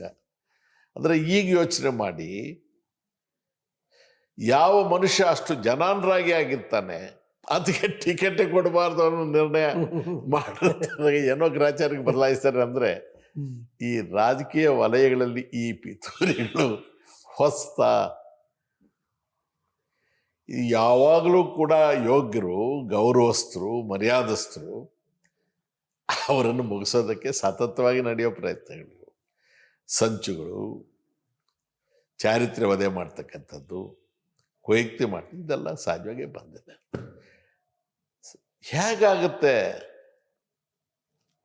67ರಲ್ಲಿ ಅವಿರೋಧವಾಗಿ ಆಯ್ಕೆ ಆಗ್ತಾರೆ. ನಿಜಲಿಂಗಪ್ಪನವರು AICC ಅಧ್ಯಕ್ಷರಾಗಿ ಹೊರಟೋಗ್ತಾರೆ. ವೀರೇಂದ್ರ ಪಾಟೀಲ್ ಚೀಫ್ ಮಿನಿಸ್ಟರ್ ಆಗ್ತಾರೆ. ಇವರನ್ನು ನೆಚ್ಕೊಂಡಿದ್ದಂಥ ಜತ್ತಿಯವರು ಪಾಂಡಿಚೇರಿಗೆ ಹೊರಟೋಗ್ತಾರೆ ಲೆಫ್ಟಿನೆಂಟ್ ಗವರ್ನರ್ ಆಗಿ. 69ರಲ್ಲಿ ಕಾಂಗ್ರೆಸ್ 2 ಭಾಗ ಆಗುತ್ತೆ. ಇವರು ಇಂದಿರಾ ಗಾಂಧಿ ಜೊತೆಗೆ ಬರ್ತಾರೆ. ಅವರ ನೇತೃತ್ವದ ಕಾಂಗ್ರೆಸ್ ಪಕ್ಷಕ್ಕೆ ಇಲ್ಲಿ ಸಂಚಾಲಕರಾಗ್ತಾರೆ, ಅಧ್ಯಕ್ಷರಾಗ್ತಾರೆ. 72ರಲ್ಲಿ ಮುಖ್ಯಮಂತ್ರಿನೇ ಆಗೋಗ್ತಾರೆ. ಇದಕ್ಕೆ ಏನು ಕಾರಣ ಕೊಡ್ತೀರಿ ನೀವು? 67ರಲ್ಲಿ ಅವ್ರಿಗೆ ಟಿಕೆಟೇ ಸಿಗಬಾರ್ದು ಇಲ್ಲ. ಅಂತ ಪ್ರಯತ್ನ ಮಾಡಿರ್ತಾರೆ. ಇಲ್ಲ. 72ರಲ್ಲಿ ಮುಖ್ಯಮಂತ್ರಿ ಆಗೋದು. ಪಿ ವಿ ನರಸಿಂಹರಾಯರಿಗೆ ತೆಲುಗುದೇಶಂ ಪ್ರಾರಂಭ ಆದಮೇಲೆ ಎನ್ ಟಿ ರಾಮರಾವ್ ಬಂದಮೇಲೆ ಆಂಧ್ರದಲ್ಲಿ ಜಾಗ ಇರಲಿಲ್ಲ, ನಿಲ್ಲಕ್ಕೆ ಧೈರ್ಯ ಇರಲಿಲ್ಲ. ಶರದ್ ಪವಾರು ಇವರೆಲ್ಲ ದೊಡ್ಡ ಮನ್ಸು ಮಾಡಿ ಮಹಾರಾಷ್ಟ್ರಕ್ಕೆ ರಾಮಟೇಕಿಗೆ ಕರ್ಕೊಂಡೋದ್ರು. ಅಲ್ಲಿ ಆಯ್ಕೆ ಮಾಡ್ತಾರೆ. ನಂತರದ ಲೋಕಸಭಾ ಚುನಾವಣೆಗೆ ಅವ್ರು ನಮ್ಗೆ ಸಾಕು ಒಂದು ಟರ್ಮ್ ಕೊಟ್ಟಿದ್ದು, ನಾವು ಕೊಡೋದಿಲ್ಲ ಅಂತ ಹೇಳ್ತಾರೆ. ಇವರು AICC ಆಫೀಸಲ್ಲಿ ಮ್ಯಾನಿಫೆಸ್ಟೋ ಬರೆಯೋದು ಅದು ಇದು ಮಾಡಿಕೊಂಡು ತನಗೆ MP ಸೀಟು ಇಲ್ಲ, ಕಾನ್ಸ್ಟಿಟ್ಯೂನ್ಸಿ ಇಲ್ಲ ಅಂತ MP ಆಗಕ್ಕಾಗಿರಲ್ಲ. ಚುನಾವಣೆ ಆಗೋಗುತ್ತೆ. ಅಷ್ಟೊತ್ತಿಗೆ ರಾಜೀವ್ ಗಾಂಧಿ ಅವರು ಪಾಪ ಹೌದು. ಆ ಆಕಸ್ಮಿಕದಲ್ಲಿ ಅವರು ತೀರ್ಕೊಳ್ತಾರೆ. ಯಾರು MP ಆಗಕ್ಕಾಗಿರೋದಿಲ್ಲ ಅವರು PM ಆಗಿಬಿಡ್ತಾರೆ. ಒಂದೇ ಈ ವರ್ಡ್ ಆ ಕಡೆಯಿಂದ ಈ ಕಡೆಗೆ ಅಷ್ಟೇ ಅಕ್ಷರ. ಇವು ಯಾವೂ ಕೂಡ ಯಾರು ಸೃಷ್ಟಿ ಮಾಡಿಕೊಡೋದಲ್ಲ. ಇತಿಹಾಸದಲ್ಲಿ ನಮ್ಮ ಕಣ್ಣೆದುರಿಗೆ, ನಮ್ಮ ಕಣ್ಣೆದುರಿಗೆ ಇರೋದು. ನರಸಿಂಹರಾಯರು ಪ್ರಧಾನಮಂತ್ರಿ ಆದಾಗ MP ಆಗಿದ್ರಾ? ಆಗಿದ್ರೆ ಯಾವ ಊರಿದ್ದಾಗಿದ್ರು? ಇಲ್ಲ. MP ಆಗಕ್ಕಾಗದಿತ್ತಂಥವ್ರು PM ಆದರು. ಅದು ಒಂಥರ. ಅರಸೋರ್ದು ಇನ್ನೊಂದು ಥರ. ಇದರ ಮಧ್ಯೆ ಕಾಂಗ್ರೆಸ್ ಅಧ್ಯಕ್ಷ, ನಂತರ ಚೀಫ್ ಮಿನಿಸ್ಟರ್ಶಿಪ್, 3 ಅಸೆಂಬ್ಲಿಯ ಉಪಚುನಾವಣೆಗಳು ಬರುತ್ತೆ ಕರ್ನಾಟಕದಲ್ಲಿ. ಇವರು ಇಂದಿರಾ ಗಾಂಧಿಯ ನೇತೃತ್ವದ ಕಾಂಗ್ರೆಸ್ಸಿನ ಸಂಚಾಲಕರಾದ ಮೇಲೆ ಹುನಗುಂದ BD ಜತ್ತಿಯವರು ಪ್ರತಿನಿಧಿಸ್ತಾ ಇದ್ದ ಕ್ಷೇತ್ರ. ಅವರು ರಾಜ್ಯಪಾಲರಾಗಿ ಹೊರಟೋದ ಕಾರಣ ಅದು ತೆರವು ಬೀಳುತ್ತೆ. ಹೊಸಪೇಟೆಯಲ್ಲಿ ಒಬ್ಬರು ರೆಡ್ಡಿ, ಲಿಂಗಾರೆಡ್ಡಿ ಅಂತ ಏನೋ ಇರ್ತಾರೆ, ಅವರು ನಿಧನರಾಗಿರ್ತಾರೆ, ಅದು ಉಪಚುನಾವಣೆ. ಬೆಂಗಳೂರಿನ ಶಿವಾಜಿನಗರದಲ್ಲಿ HR ಅಬ್ದುಲ್ ಗಫಾರ್ ಅಂತ ಹೇಳಿ ಒಬ್ಬರು ರಿಟೈರ್ಡ್ IAS ಆಫೀಸರು, ಅವ್ರು ಡೆಪ್ಯೂಟಿ ಫೈನಾನ್ಸ್ ಮಿನಿಸ್ಟ್ರು ಆಗಿದ್ದರು. ಅವರು ಅಕಾಲಿಕ ಮರಣದಿಂದ ಚುನಾವಣೆ ಏರ್ಪಡುತ್ತೆ. ನಿಜಲಿಂಗಪ್ಪನವರು ಈ ರಾಜ್ಯದಿಂದ ಹೋದಂಥವರು, AICC ಅಧ್ಯಕ್ಷರು. ಇಂದಿರಾ ಗಾಂಧಿಯವ್ರನ್ನ ಕಾಂಗ್ರೆಸ್ನಿಂದ ವಜಾ ಮಾಡಿರ್ತಾರೆ. ವೀರೇಂದ್ರ ಪಾಟೀಲ್ರು, ರಾಮಕೃಷ್ಣ ಹೆಗಡೆ ಅವರ ಜಂಟಿ ನಾಯಕತ್ವ ಇಲ್ಲಿ ಸರ್ಕಾರ. ಇವರು ಯಾರು ಹೇಳಿ ಹೆಸರಿಲ್ಲದೆ ಇರ್ತಕ್ಕಂಥವರೆಲ್ಲ ಸೇರ್ಕೊಂಡು ಇಂದಿರಾ ಗಾಂಧಿ ಕಾಂಗ್ರೆಸ್ ಅಂತ ಇವ್ರು ನಡೆಸ್ತಾ ಇರ್ತಾರೆ. 3 ಉಪಚುನಾವಣೆ ಕರ್ನಾಟಕದಲ್ಲಿ ನಿಜಲಿಂಗಪ್ಪನವರ ತವರು ರಾಜ್ಯದಲ್ಲಿ ನಡೆಯುತ್ತೆ. ಅಷ್ಟೊತ್ತಿಗೆ ಇಂದಿರಾ ಗಾಂಧಿ ಅವರ ನೇತೃತ್ವ ಕಾಂಗ್ರೆಸ್ ಪಕ್ಷಕ್ಕೆ ಚಿಹ್ನೆ ಕೂಡ ಕೊಟ್ಟಿರೋದಿಲ್ಲ ಚುನಾವಣಾ ಆಯೋಗ. ಎಲಿಫೆಂಟ್ ಕೊಡ್ತಾರೆ. ಎಲಿಫೆಂಟು ಅಥವಾ ಸೈಕಲ್, ಸ್ವಲ್ಪ ಕನ್ಫ್ಯೂಷನ್ ಇದೆ. ಹಸುಕರು ಏನೋ ಕೊಡ್ತಾರಲ್ಲ? ಇಲ್ಲ, ಉಪಚುನಾವಣೆ, 3 ಉಪಚುನಾವಣೆ. ನನಗೆ ತಿಳಿದಾಗೆ ಎಲಿಫೆಂಟ್ ಅಥವಾ ಸೈಕಲ್ ಎರಡರಲ್ಲಿ ಸ್ವಲ್ಪ ಕನ್ಫ್ಯೂಷನ್ ಇದೆ. 3 ಚುನಾವಣೆ, ಒಂದು ಉತ್ತರ ಕರ್ನಾಟಕ, ಇನ್ನೊಂದು ಹೈದರಾಬಾದ್ ಕರ್ನಾಟಕ, ಒಂದು ಬೆಂಗಳೂರು, ಮತ್ತೊಂದು ಮಧ್ಯ ಕರ್ನಾಟಕ. 3 ಚುನಾವಣೆ ಗೆದ್ದು ಬಿಡ್ತಾರೆ. ಯಾವಾಗ 3 ಕಡೆ ಗೆದ್ದು ಬಿಟ್ರು, ಆವಾಗ ಅಲ್ಲಿ ಇಲ್ಲಿ ಎಲ್ಲ ಅವ್ರ ಜೊತೆಗಿದ್ದವರೆಲ್ಲ ದಿವಸ ಬೆಳಗ್ಗೆ ಇದ್ದರೆ ಹೇಳಿಕೆ, ನಾವು ಇಂದಿರಾ ಗಾಂಧಿಯವ್ರನ್ನ ಬೆಂಬಲಿಸ್ತಾ ಇದ್ದೇವೆ, ಇಂದಿರಾ ಗಾಂಧಿ ಕಾಂಗ್ರೆಸ್ ಸೇರ್ತಾ ಇದ್ದೇವೆ ಅಂತ ಇದೆಲ್ಲ ಆಯಿತು. ಇದಾಗೋಷ್ಟೊತ್ತಿಗೆ ಸ್ವಲ್ಪ ಈ ಪಕ್ಷ ಬಂದ್ಬಿಡುತ್ತೇನೋ ಅಂತ ಎಲ್ಲ ಕಡೆ ಜನ ಸೇರೋದು, ಅದು ಇದು. ಅರಸೋರು ರಾಜ್ಯ ಬಹಳ ವ್ಯಾಪಕವಾಗಿ ಸುತ್ತಿದ್ರು. ಒಂದು ಊರು ಬಿಟ್ಟಿರೋದಿಲ್ಲ ಅವರು, ಕ್ಷೇತ್ರ ಅಲ್ಲ, ಒಂದು ಊರು ಬಿಟ್ಟಿರೋದಿಲ್ಲ, ಆ ಥರ ಸುತ್ತಿದ್ದಾರೆ. ಬೆಂಗಳೂರು ಮಹಾನಗರ ಸಭೆಯ ಚುನಾವಣೆ. ಬೆಂಗಳೂರು ಮಹಾನಗರ ಸಭೆ ಚುನಾವಣೆ ನಡೆದಾಗ ಯಾರೂ ನಿರೀಕ್ಷೆ ಮಾಡಿರಲಿಲ್ಲ. ಅತ್ಯಂತ ಸಾಮಾನ್ಯ ಕುಟುಂಬಗಳಿಂದ ಬಂದಂಥವರು, ಬಡತನದ ಹಿನ್ನೆಲೆಯಿಂದ ಬಂದಂಥವರು, ಬೇರೆ ಬೇರೆ ಜಾತಿಗಳಿಗೆ ಸೇರಿದವ್ರನ್ನ ಎಲ್ಲರನ್ನೂ ಕರ್ಕೊಂಡು ಬಂದು ಕಾರ್ಪೊರೇಷನ್ಗೆ ಕಾಂಗ್ರೆಸ್ ಟಿಕೆಟ್ ಕೊಟ್ಟು ನಿಲ್ಲಿಸಿ ಅರಸೋರು ವಿಜೇತರಾದರು. ಇಡೀ ಟೀಮ್ ಕೆಲಸ ಮಾಡಿದೆ. ಬಹುಶಃ ಅದಾದ್ಮೇಲೆ ಅವರು ಇದನ್ನ ಅಸೆಂಬ್ಲಿ ಮೇಲೆ ಪ್ರಯೋಗ ಮಾಡಿದ್ರು ಅಂತ ಅನ್ಸುತ್ತಲ್ಲ. ಇಲ್ಲ ಅಂದ್ರೆ ಬೇರೆ ಬೇರೆ ಜನರನ್ನ, ಅದರಲ್ಲೂ ಈ ಅನುಕ್ರಮವಾಗಿ ಹೇಳ್ತಾ ಇದ್ದೇನೆ. ವಿಭಾಗ ಅಧ್ಯಕ್ಷ ನೇಮಕ, 3 ಉಪಚುನಾವಣೆ, 3 ಉಪಚುನಾವಣೆ ಗೆಲುವು, ಅದರ ಬೆನ್ನಲ್ಲೇ ಮಹಾನಗರ ಸಭೆ ಚುನಾವಣೆ, ಇದರಲ್ಲಿ ಗೆಲ್ಲೋಷ್ಟೊತ್ತಿಗೆ ಎಲ್ಲ ಕಡೆಗೆ ಒತ್ತಡ ಜಾಸ್ತಿ ಆಯಿತು, ಬರೋ ಜನ ಜಾಸ್ತಿ ಆಗ್ಬಿಟ್ರು. ಇದೇ ಬಂದ್ಬಿಡುತ್ತೆ, ಈ ಪಾರ್ಟಿ ಬಂದ್ಬಿಡುತ್ತೆ ಅಂತಕ್ಕಂಥ ವಾತಾವರಣ ಸೃಷ್ಟಿ ಆಗ್ಬಿಡ್ತು. ಬೇರೆ ಕಡೆ ಎಲ್ಲ ಕಡೆ ಕೂಡ ದೇಶದಲ್ಲಿ ಇಂದಿರಾ ಗಾಂಧಿ ಅವ್ರು ಗೆಲ್ತಾ ಇದ್ರು, ಇಂದಿರಾ ಗಾಂಧಿ ಅವ್ರು ಗಾಳಿ ಬೀಸ್ತಾ ಇದೆ ಅಂತಕ್ಕಂಥದ್ದು ಬಂದ್ಬಿಡುತ್ತೆ. ಅಷ್ಟೊತ್ತಿಗೆ ಬೆಂಗಳೂರಿನ ಮಹಾನಗರ ಸಭೆ ಚುನಾವಣೆ ಆದ ತಕ್ಷಣ ರಾಜ್ಯಸಭೆಯಲ್ಲಿ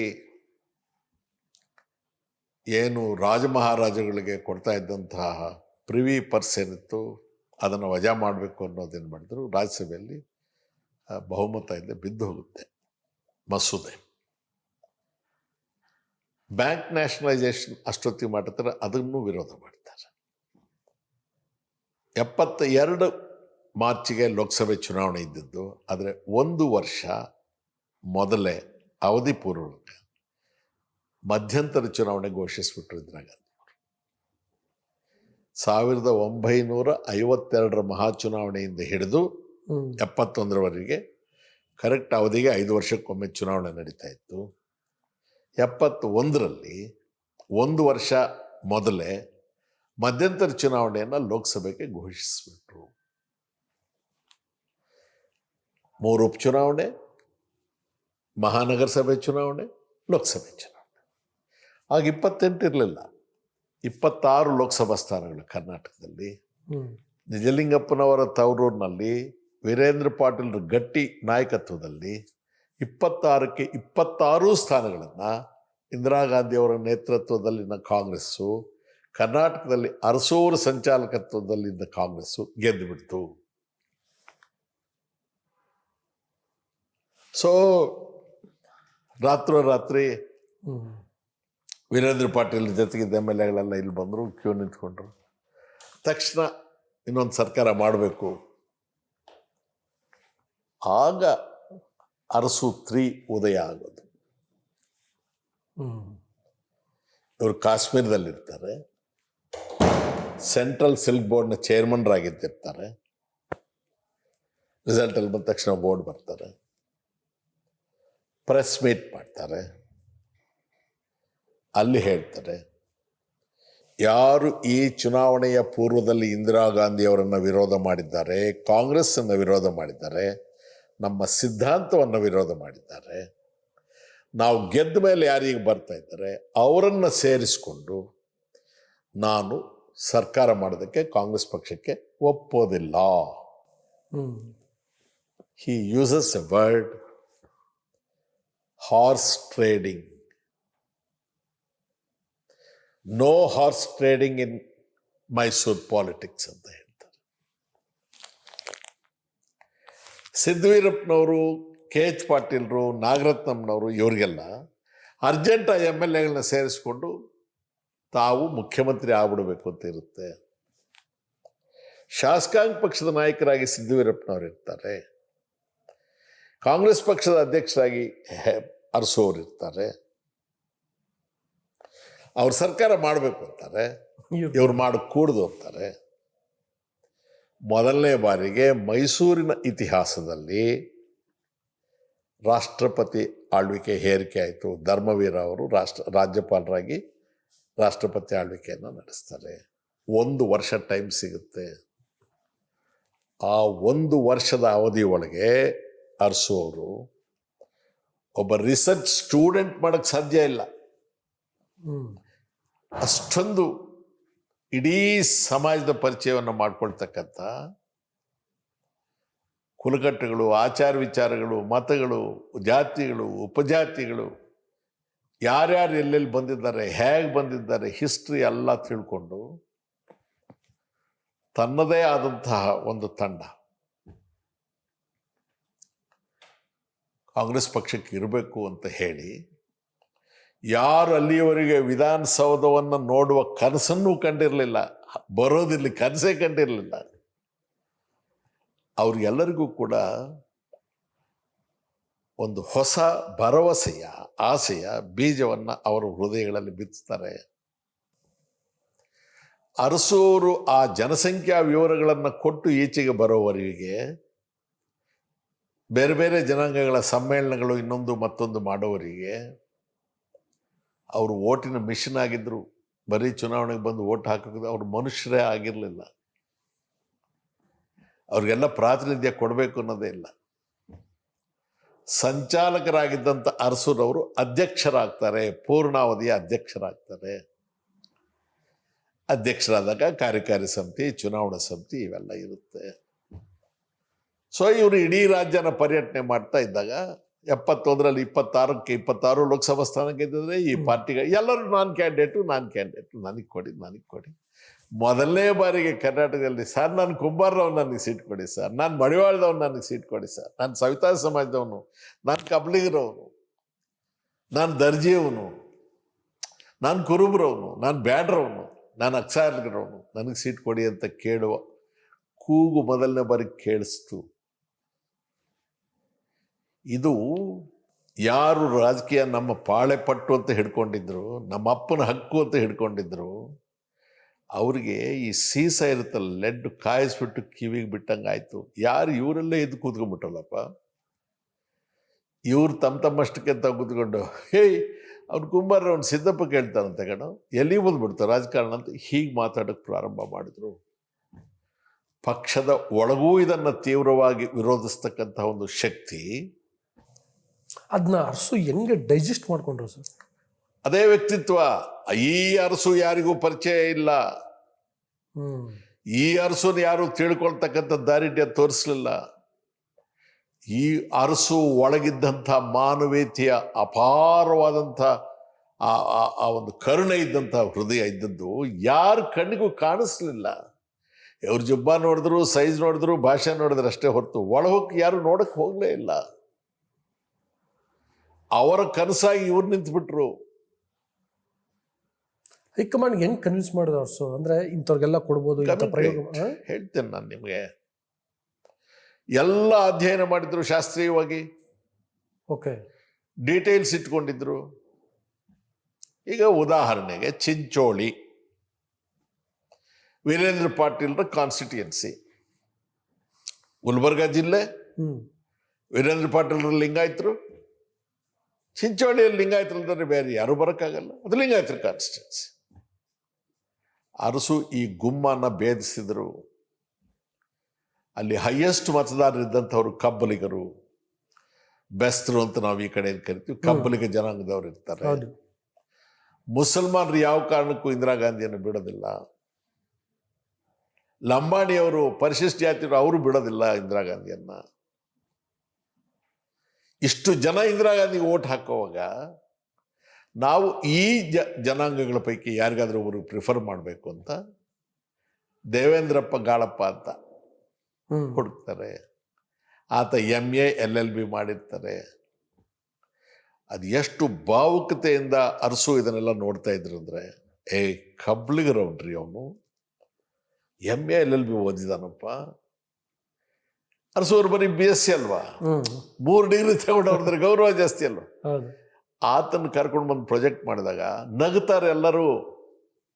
ಎಲ್ಲಿಯ ವೀರೇಂದ್ರ ಪಾಟೀಲು, ಎಲ್ಲಿ ದೇವೇಂದ್ರಪ್ಪ ಅಂತ ಹೇಳಿ. ಚಿತ್ತಾಪುರದಲ್ಲಿ ಪ್ರಭಾಕರ್ ತೇಲ್ಕರ್ ಅಂತ ಒಬ್ಬ ದರ್ಜಿ ಅವನನ್ನು ಕ್ಯಾಂಡಿಡೇಟ್ ಮಾಡ್ತಾರೆ.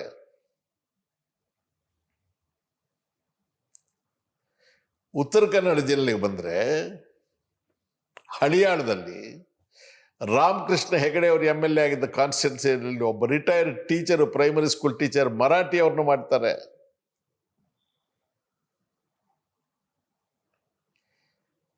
ಹೆಗಡೆ ಅವರು, ವೀರೇಂದ್ರ ಪಾಟೀಲ್ರು ಅವರು ಎಕ್ಸ್ಪೆರಿಮೆಂಟ್ ಮಾಡಬೇಕು ಅಂತ ಮಾಡಿದ್ರು. ಹೌದು ಅಥವಾ ಇಲ್ಲ, ಎಕ್ಸ್ಪೆರಿಮೆಂಟ್ ಅಂತಂದ್ರೆ not at somebody's cost, at his own cost. His study, his conviction, clarity. And ಯಾವ ಸೋಷಿಯಲ್ ಸೆಕ್ಷನ್ಸ್ ಇಂದಿರಾ ಗಾಂಧಿ ಜಾತಿಗಿದ್ದಾವೆ, ಯಾಕಿದ್ದಾವೆ? They vote Indira Gandhi, not Devaraj Aras. ಅವತ್ತು ಅವರು ದೇವರಾಜ ಅರಸ್ಗೆಲ್ಲ ಓಟ್ ಹಾಕಿದ್ದು ಇಂದಿರಾ ಗಾಂಧಿಗೆ. ಆದರೆ ಇಂದಿರಾ ಗಾಂಧಿಯವರ ಹೆಸರಿನಲ್ಲಿ ಉಂಟಾಗಿದ್ದ ಸದ್ಭಾವನೆಯನ್ನು ಸದ್ಬಳಕೆ ಮಾಡಿಕೊಂಡು ಅಪ್ರಾತಿನಿಧಿತ ವರ್ಗಗಳಿಗೆ ಪ್ರಾತಿನಿಧ್ಯ ಕೊಡಿಸಿ ಅವರನ್ನು ವಿಧಾನಸಭೆಗೆ ಬರೋ ಹಾಗೆ ವಿಧಾನಸೌಧದ ಹತ್ರನೇ ಬರೋಕ್ಕೆ 100 ಕಿಲೋಮೀಟರ್ ಹತ್ರ ಬರೋಕ್ಕೆ ಆಗದೇ ಇದ್ದವರನ್ನ ಸೀದಾ ವಿಧಾನಸೌಧ ಒಳಕ್ಕೆ ಬೋನೆ ಮಾಡಿಗೆ ಕರ್ಕೊಂಡು ಹೊರಟ. ಅಲ್ಲ, ಅಲ್ಲಿ ಇನ್ನೊಂದು ವಿಷಯ ಇದೆ ನೋಡಿ. ಆಗ ಅರಸೋರು ಮಾಡಿದ ಪ್ರಯೋಗ ಒಂದೊಮ್ಮೆ ವಿಫಲ ಆಗಿದ್ದಿದ್ರೆ ಅರಸೋರು ಮುಖ್ಯಮಂತ್ರಿ ಕೂಡ ಆಗಕ್ಕಾಗ್ತಿರ್ಲಿಲ್ಲ. ಫಿನಿಶರ್ ರಾಜಕೀಯವಾಗಿ ಫಿನಿಶ್ ಆಗೋಗ್ತಾ ಅಲ್ವಾ? ಆ ಒಂದು ಸವಾಲಿತ್ತು ಅವ್ರ ಮುಂದೆ. ಹೌದು. ಆದ್ರೂ ಕೂಡ ಅವರು ಹೌದು ಈ ತರದ ಪ್ರಯೋಗ ಮಾಡಿದ್ರು. ಅವನೇ ಹೀರೋ.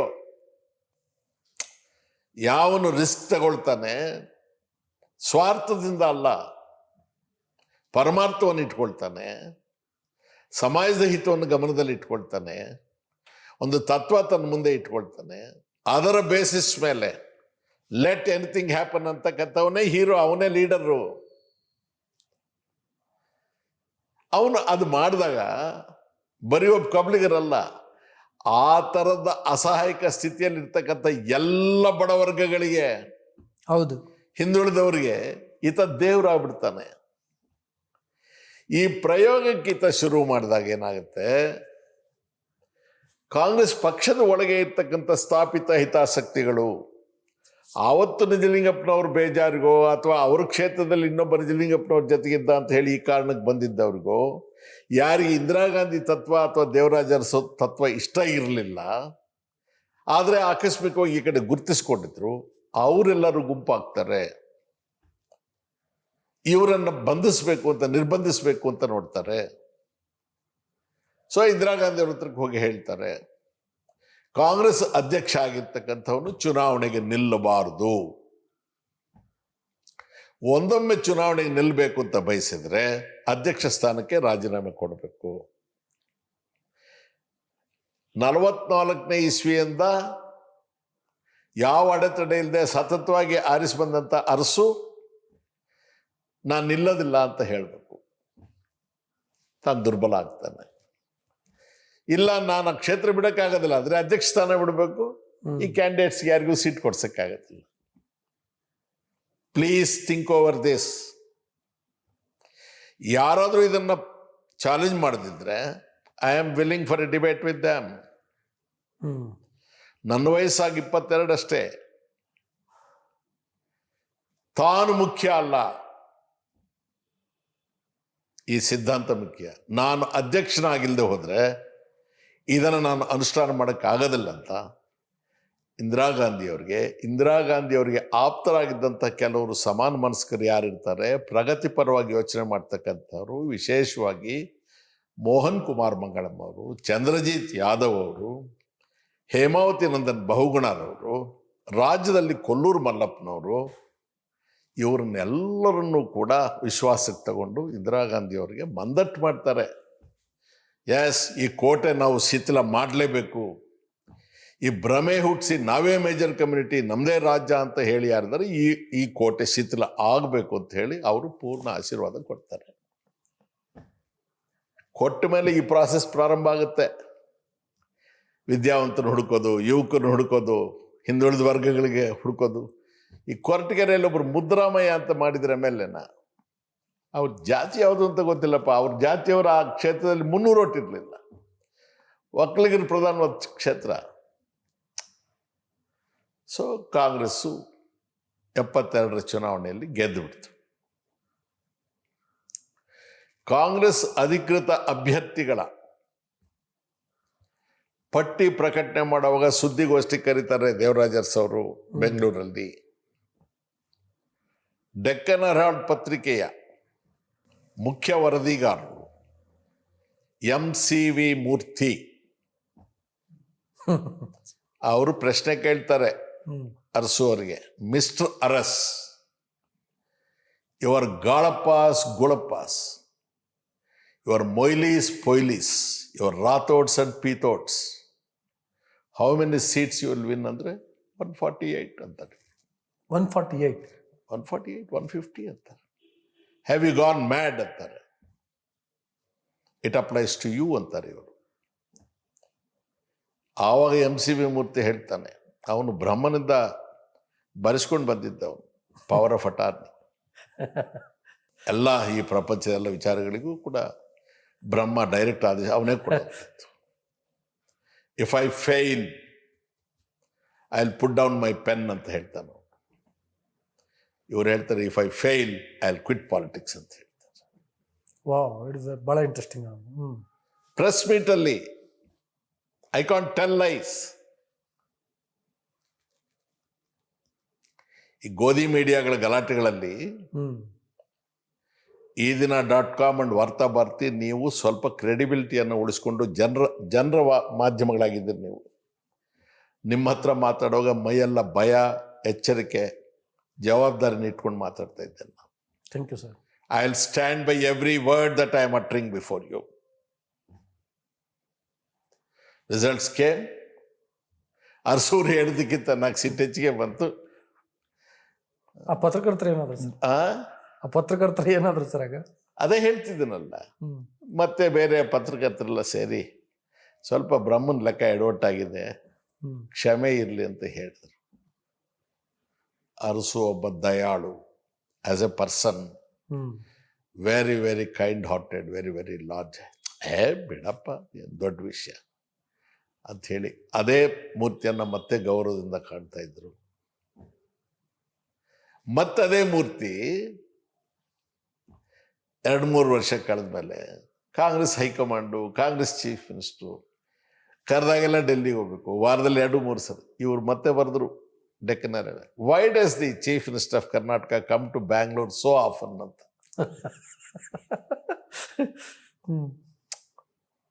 ಚೇಳೊಂದು ನೀರಲ್ಲಿ ಬಿದ್ದು ಸಾಯ್ತಾ ಇರುತ್ತೆ.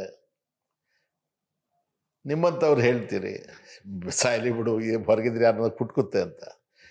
ಪಾಪ ಚಳಿರಿ, ಚೈಳು ಸತ್ತೋಗುತ್ತೆ ಅಂತ. ನಾನು ಮಹಾ ದೊಡ್ಡ ಮನುಷ್ಯ, ಅನುಭವ ಇಲ್ಲ. ಅದು ತೆಗೆದು ಈಚೆ ಬಿಡಕ್ಕೆ ಹೋದ್ರೆ ಈಚೆಗೆ ಬಂತು, ನನ್ನ ಕೈ ಕುಟ್ಕಿತ್ತು. ಕುಟ್ಕೋದು ಚೇಳಿನ ಸ್ವಭಾವ ರೀ. Wonderful, wonderful. When I think of Urs I become emotional. I was nobody. ನಾನು MLA ಕೂಡ ಅಲ್ಲ, MLA ನಿಲ್ಲಕ್ಕೆ ಯೋಗ್ಯತೆ ಇಲ್ಲ, ಏಜ್ ಇಲ್ಲ ನನಗೆ. ಫ್ರಮ್ ದಿ ಕ್ಲೋಸೆಸ್ಟ್ ಪ್ರಾಕ್ಸಿಮಿಟಿ ಇವರಿಗೆ ಅರಸು ಒಂದೊಂದು ಕ್ಷೇತ್ರದ್ದು ಬಹಳ ಸ್ಥೂಲವಾಗಿ ಆ ಸಮಾಜದ ರಚನೆಯನ್ನ ಅಧ್ಯಯನ ಮಾಡಿದ್ದೀವ್ರು. ಯಾರಾದ್ರೂ ನೋಡಿದ್ರ? ಈ ಪ್ರಯೋಗ ಮಾಡಿದಾಗ ಇವ್ರು ಯಾರಾದ್ರೂ ಆಲೋಚನೆ ಮಾಡಿದ್ರ? See, Moily was chosen from Karkala. ಅದಕ್ಕೆ ತಾನೇ ಅವ್ರು Moily KGID Karnataka government insurance department ಅಲ್ಲಿ ಇರ್ತಾರೆ. I was working there. ಅಲ್ಲಿಂದ ರಿಸೈನ್ ಮಾಡಿ ಬಂದು ವಕೀಲರಾಗಿರ್ತಾರೆ. A. Shankar Alva was the president of district Congress committee Dakshina Kannada. ಅವಾಗ ಈ ಟ್ರಂಕ್ ಕಾಲ್ ಫೆಸಿಲಿಟಿ ಇರಲಿಲ್ಲ, ಲೈಟ್ನಿಂಗ್ ಕಾಲ್ ಮಾಡಬೇಕು. B. ಸುಬ್ಬಯ್ಯ ಶೆಟ್ರು ಆರ್ಮಿಯಲ್ಲಿದ್ದು ಸೆಂಟ್ರಲ್ ಸರ್ವಿಸಸ್ ಅಲ್ಲಿ, CBI ಇಂದ ಅವ್ರು ಬಂದಿರ್ತಾರೆ. ಮೊಯ್ಲಿ ಅವರು ಅಡ್ವೊಕೇಟ್. ಇವರಿಬ್ಬರನ್ನು ಜನರಲ್ ಸೆಕ್ರೆಟರೀಸ್ ಮಾಡ್ಬೇಕಂದ್ರೆ ಶಂಕರ್ ಅಳ್ವಾ ಒಪ್ಪೋದಿಲ್ಲ. ಗಲಾಟೆ ಮಾಡಿ ಮೊಯ್ಲಿ ಅವರನ್ನ ಮೊದಲು ದಕ್ಷಿಣ ಕನ್ನಡ ಜಿಲ್ಲೆಯ ಜಿಲ್ಲಾ ಕಾಂಗ್ರೆಸ್ಸಿನ ಪ್ರಧಾನ ಕಾರ್ಯದರ್ಶಿ ಮಾಡ್ತಾರೆ. 72ರಲ್ಲಿ ಸೀಟ್ ಕೊಡಿಸ್ತಾರೆ. ನಂತರದ್ದೆಲ್ಲ ಇತಿಹಾಸ. ನಾವು ತಪ್ಪು ಮಾಡಿದಾಗ ಒಪ್ಕೊಳ್ಳೋಕ್ಕೂ ದಮ್ಮಿರಬೇಕು. ಹೌದು, ಮಾಡ್ತೀವಪ್ಪ, ಅದು ತಪ್ಪು. ಮನುಷ್ಯರಲ್ವಾ ನಾವು? Confucius, the greatest philosopher of China, ಬಹಳ ಪ್ರೊಫಿಷಿಯಂಟ್ ಆಗಿ ಹೇಳ್ತಾನೆ ನಾವು, to own a mistake is a single mistake. ತಪ್ಪು ನಿಮ್ಮಿಂದ ಆದಾಗ ಒಪ್ಕೊಂಡ್ರೆ ಅದು ಒಂದೇ ಮಿಸ್ಟೇಕ್ ಆಗುತ್ತೆ. To deny a mistake amounts to double mistakes. ಒಂದು ಕಮಿಟಿಂಗ್ ದಿ ಮಿಸ್ಟೇಕ್, ಎರಡನೇದು denying, it becomes double mistake. ಇವರೆಲ್ಲರೂ ಕೂಡ ಡಬಲ್ ಮಿಸ್ಟೇಕ್ಸ್ ಮಾಡ್ತಾ ಇದ್ದಾರೆ. ಏನ್ ಕೊಡ್ತಾರೆ ಈಗ? ಅರಸು ಬಂದು ನನಗೆ ಎಲ್ಲಿದ್ದಾರೆ ಅವರು? ಯಾಕೆ ಇತಿಹಾಸವ್ರನ್ನ ಮರೆಯೋಕ್ಕಾಗೋದಿಲ್ಲ?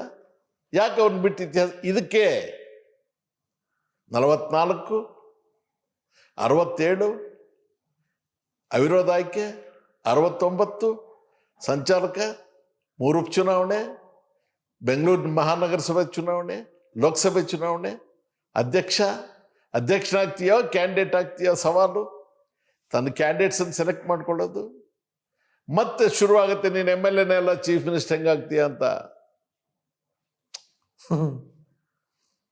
ಇಂದಿರಾ ಗಾಂಧಿ ಅವರು ಬಾಂಗ್ಲಾದೇಶದ ವಿಮೋಚನೆ ಆಗಿರುತ್ತೆ,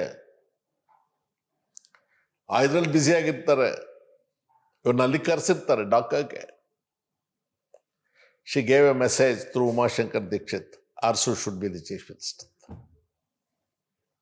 ಇಂದಿರಾ ಗಾಂಧಿ ಅವರೇ ಮಾಡಿತ್ತು. ನಂತರ ದಿನಗಳಲ್ಲಿ ಇಂದಿರಾ ಗಾಂಧಿ ಅವ್ರಿಗೂ ಅರಸೋರ್ಗೂ ವ್ಯತ್ಯಾಸ ಬಂತು.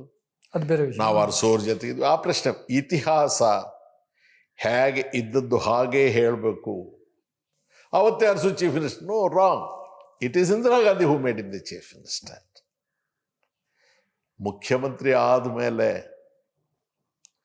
ತಾನು ಮೈಸೂರಿನವನಾಗಿ, ಅರಸು ಮನೆತನದವನಾಗಿ ಮೈಸೂರಿನ ಹೆಸರು ಬದಲಾಯಿಸೋದಕ್ಕೆ ತಾನು ಒಪ್ಪೋದಿಲ್ಲ, ಕರ್ನಾಟಕ ಅಂತ ಮಾಡೋದಕ್ಕೆ.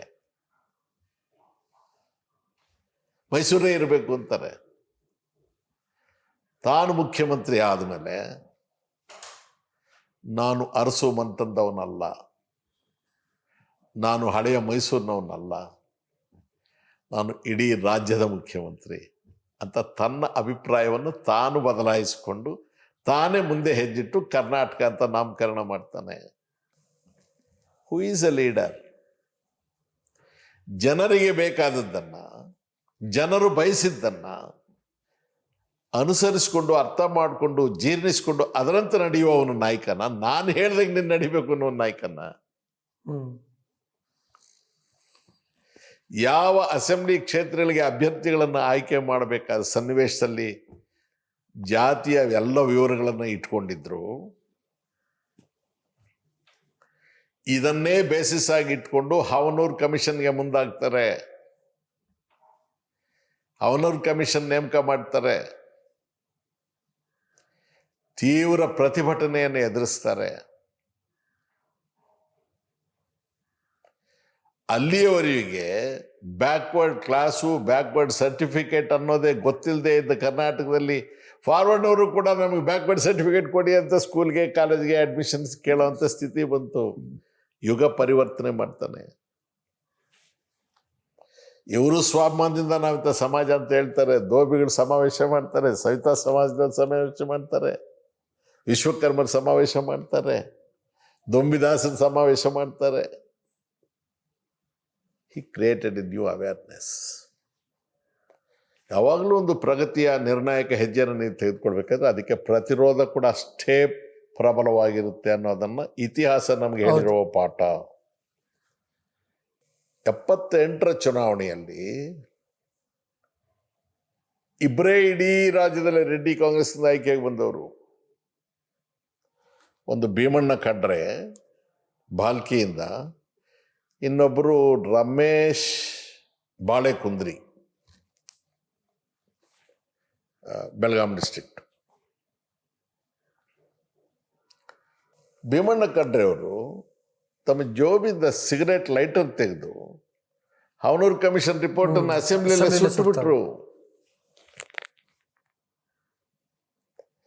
ಇವ್ರಿಗೆ ಅರ್ಥವಾಗೋದಿಲ್ಲ. ಹಾವನೂರು ಕಮಿಷನ್ ರಿಪೋರ್ಟನ್ನು ಸುಟ್ಟಾಗ ಒಂದು ಲೈಟರು ಕಾಗದಗಳನ್ನು ಸುಟ್ಟಿದ್ದಲ್ಲ. ಯಾರು ಅನೇಕ ವರ್ಷಗಳಿಂದ ಸಾಮಾಜಿಕ ನ್ಯಾಯದಿಂದ ವಂಚಿತರಾಗಿದ್ದರು, ನರಳುತ್ತಾ ಇದ್ರು, 2ನೇ ದರ್ಜೆಯ ಪ್ರಜೆಗಳಾಗಿ ಬದುಕಿದ್ರು, ಅವರ ಒಟ್ಟು ಬದುಕನ್ನು, ಕನಸನ್ನು ಇವರು ಸುಟ್ಟಿದ್ದು. ಅವರು ಇನ್ನಷ್ಟು ಪ್ರಬಲರಾದರು. By doing that act he made Urs more powerful.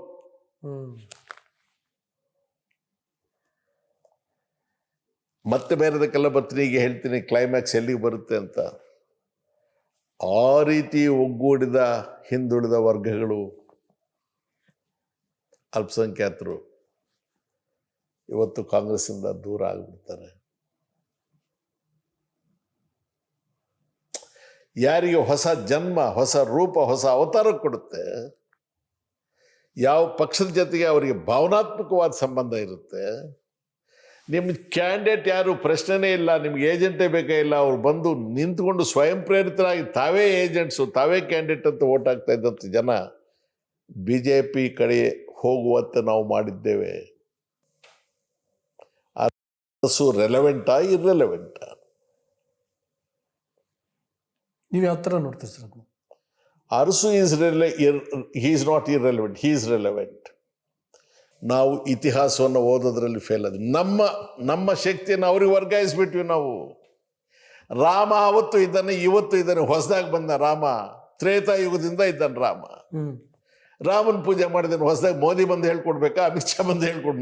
ಸ್ವಲ್ಪ ಸುಸ್ತಾದ್ರೆ ನಾನೀಗ ಮೆಟ್ಲು ಹತ್ತೋವಾಗಲೇ ಇದ್ದ ರಾಮ ಅಂತೀನಿ ನಾನು. ರಾಮ ನಮ್ಮ ಬದುಕಿನ ಒಂದು ಭಾಗ ಅಲ್ವಾ.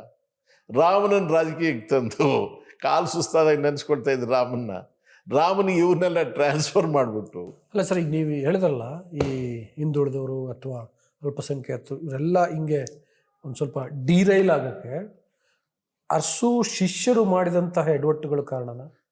ಅರಸು ಶಿಷ್ಯರು ಅಂತಲ್ಲ, ಅದಕ್ಕೆ ನಾನು ಅಲ್ಲ, ಯಾಕೆಂದ್ರೆ ನಿಮಗೆ ಅನಂತರ ವ್ಯಕ್ತಿ, ಪಕ್ಷ, ನಾನು ಅದನ್ನೇ ಹೇಳ್ತೇನೆ. ಸಂದರ್ಭ. ನಾನು ಯಾಕೆ ಅದಕ್ಕೆ ಕಾಂಗ್ರೆಸ್ಸಿನ ಸಿದ್ಧಾಂತ ಇದಾಗಿದ್ರೂ ಕೂಡ ಅಧಿಕಾರ ಸ್ಥಾನದಲ್ಲಿ ತನ್ನದು ಈ ಜವಾಬ್ದಾರಿ, ಕಾಂಗ್ರೆಸ್ದು ಈ ಜವಾಬ್ದಾರಿ, ನಾನು ಈ ಸ್ಥಾನದಲ್ಲಿದ್ದೇನೆ ಅಂತೇಳಿ ಸಾರ್ವಜನಿಕರ ಬಗ್ಗೆ ಪ್ರೀತಿ, ಭಯ, ಭಕ್ತಿ ಮೂರನ್ನು ಇಟ್ಕೊಂಡು ಕೆಲಸ ಮಾಡಿದಂಥ ಅರಸುವಿನ ಹಾದಿಯನ್ನು ತುಳಿಯತಕ್ಕಂಥ ಜನ ಕಡಿಮೆ ಆದರು. ಅದಕ್ಕೆ ನಾನು ಡೋಂಗಿಗಳು ಇಂದಿರಾ ಗಾಂಧಿಯವ್ರನ್ನ ಹೊಗಳೋದು, ಇಂದಿರಾ ಗಾಂಧಿಯವ್ರನ್ನ ಹಾಡೋದು, ಈ ಅರಸು ನಿಮಗೆ ಪ್ರತಿಸ್ಪರ್ಧಿ ಆಗ್ತಾ ಇದ್ದಾನೆ ಅಂತ ಹೇಳೋದು, ಮನೆ ಹಾಳು ಮಾಡಿಬಿಡ್ತಾನೆ ಅಂತ ಹೇಳೋದು. ಇವ್ರ ಮನೆ ಹಾಳು ಮಾಡೋರಾದರೆ ಇವ್ರ ಮನೆಗಳೆಲ್ಲ ಹೆಂಗೆ ಬೆಳಕು ಬರ್ತಾ ಇತ್ತು. ಸೊ ನಂತರ ಇವ್ರಿಗೇನಾಯಿತು ಅಂದರೆ, ಕಾಂಗ್ರೆಸ್ನ ವಿಚಾರವನ್ನು ಬದಿಗಿಟ್ರು, ವಿಚಾರಕ್ಕೆ ಅಂಟ್ಕೊಂಡಿದ್ದ ಮನುಷ್ಯನನ್ನು ಬದಿಗಿಟ್ರು. ಮೊದಲನೇ ಸಲ ಕಾಂಗ್ರೆಸ್ಸು ಕರ್ನಾಟಕದ ಇತಿಹಾಸದಲ್ಲಿ ಸೋತಿದ್ದು 1983ನೇ ಇಸ್ವಿ. ಅರಸು ಸತ್ತಿದ್ದು ಯಾವಾಗ? 82.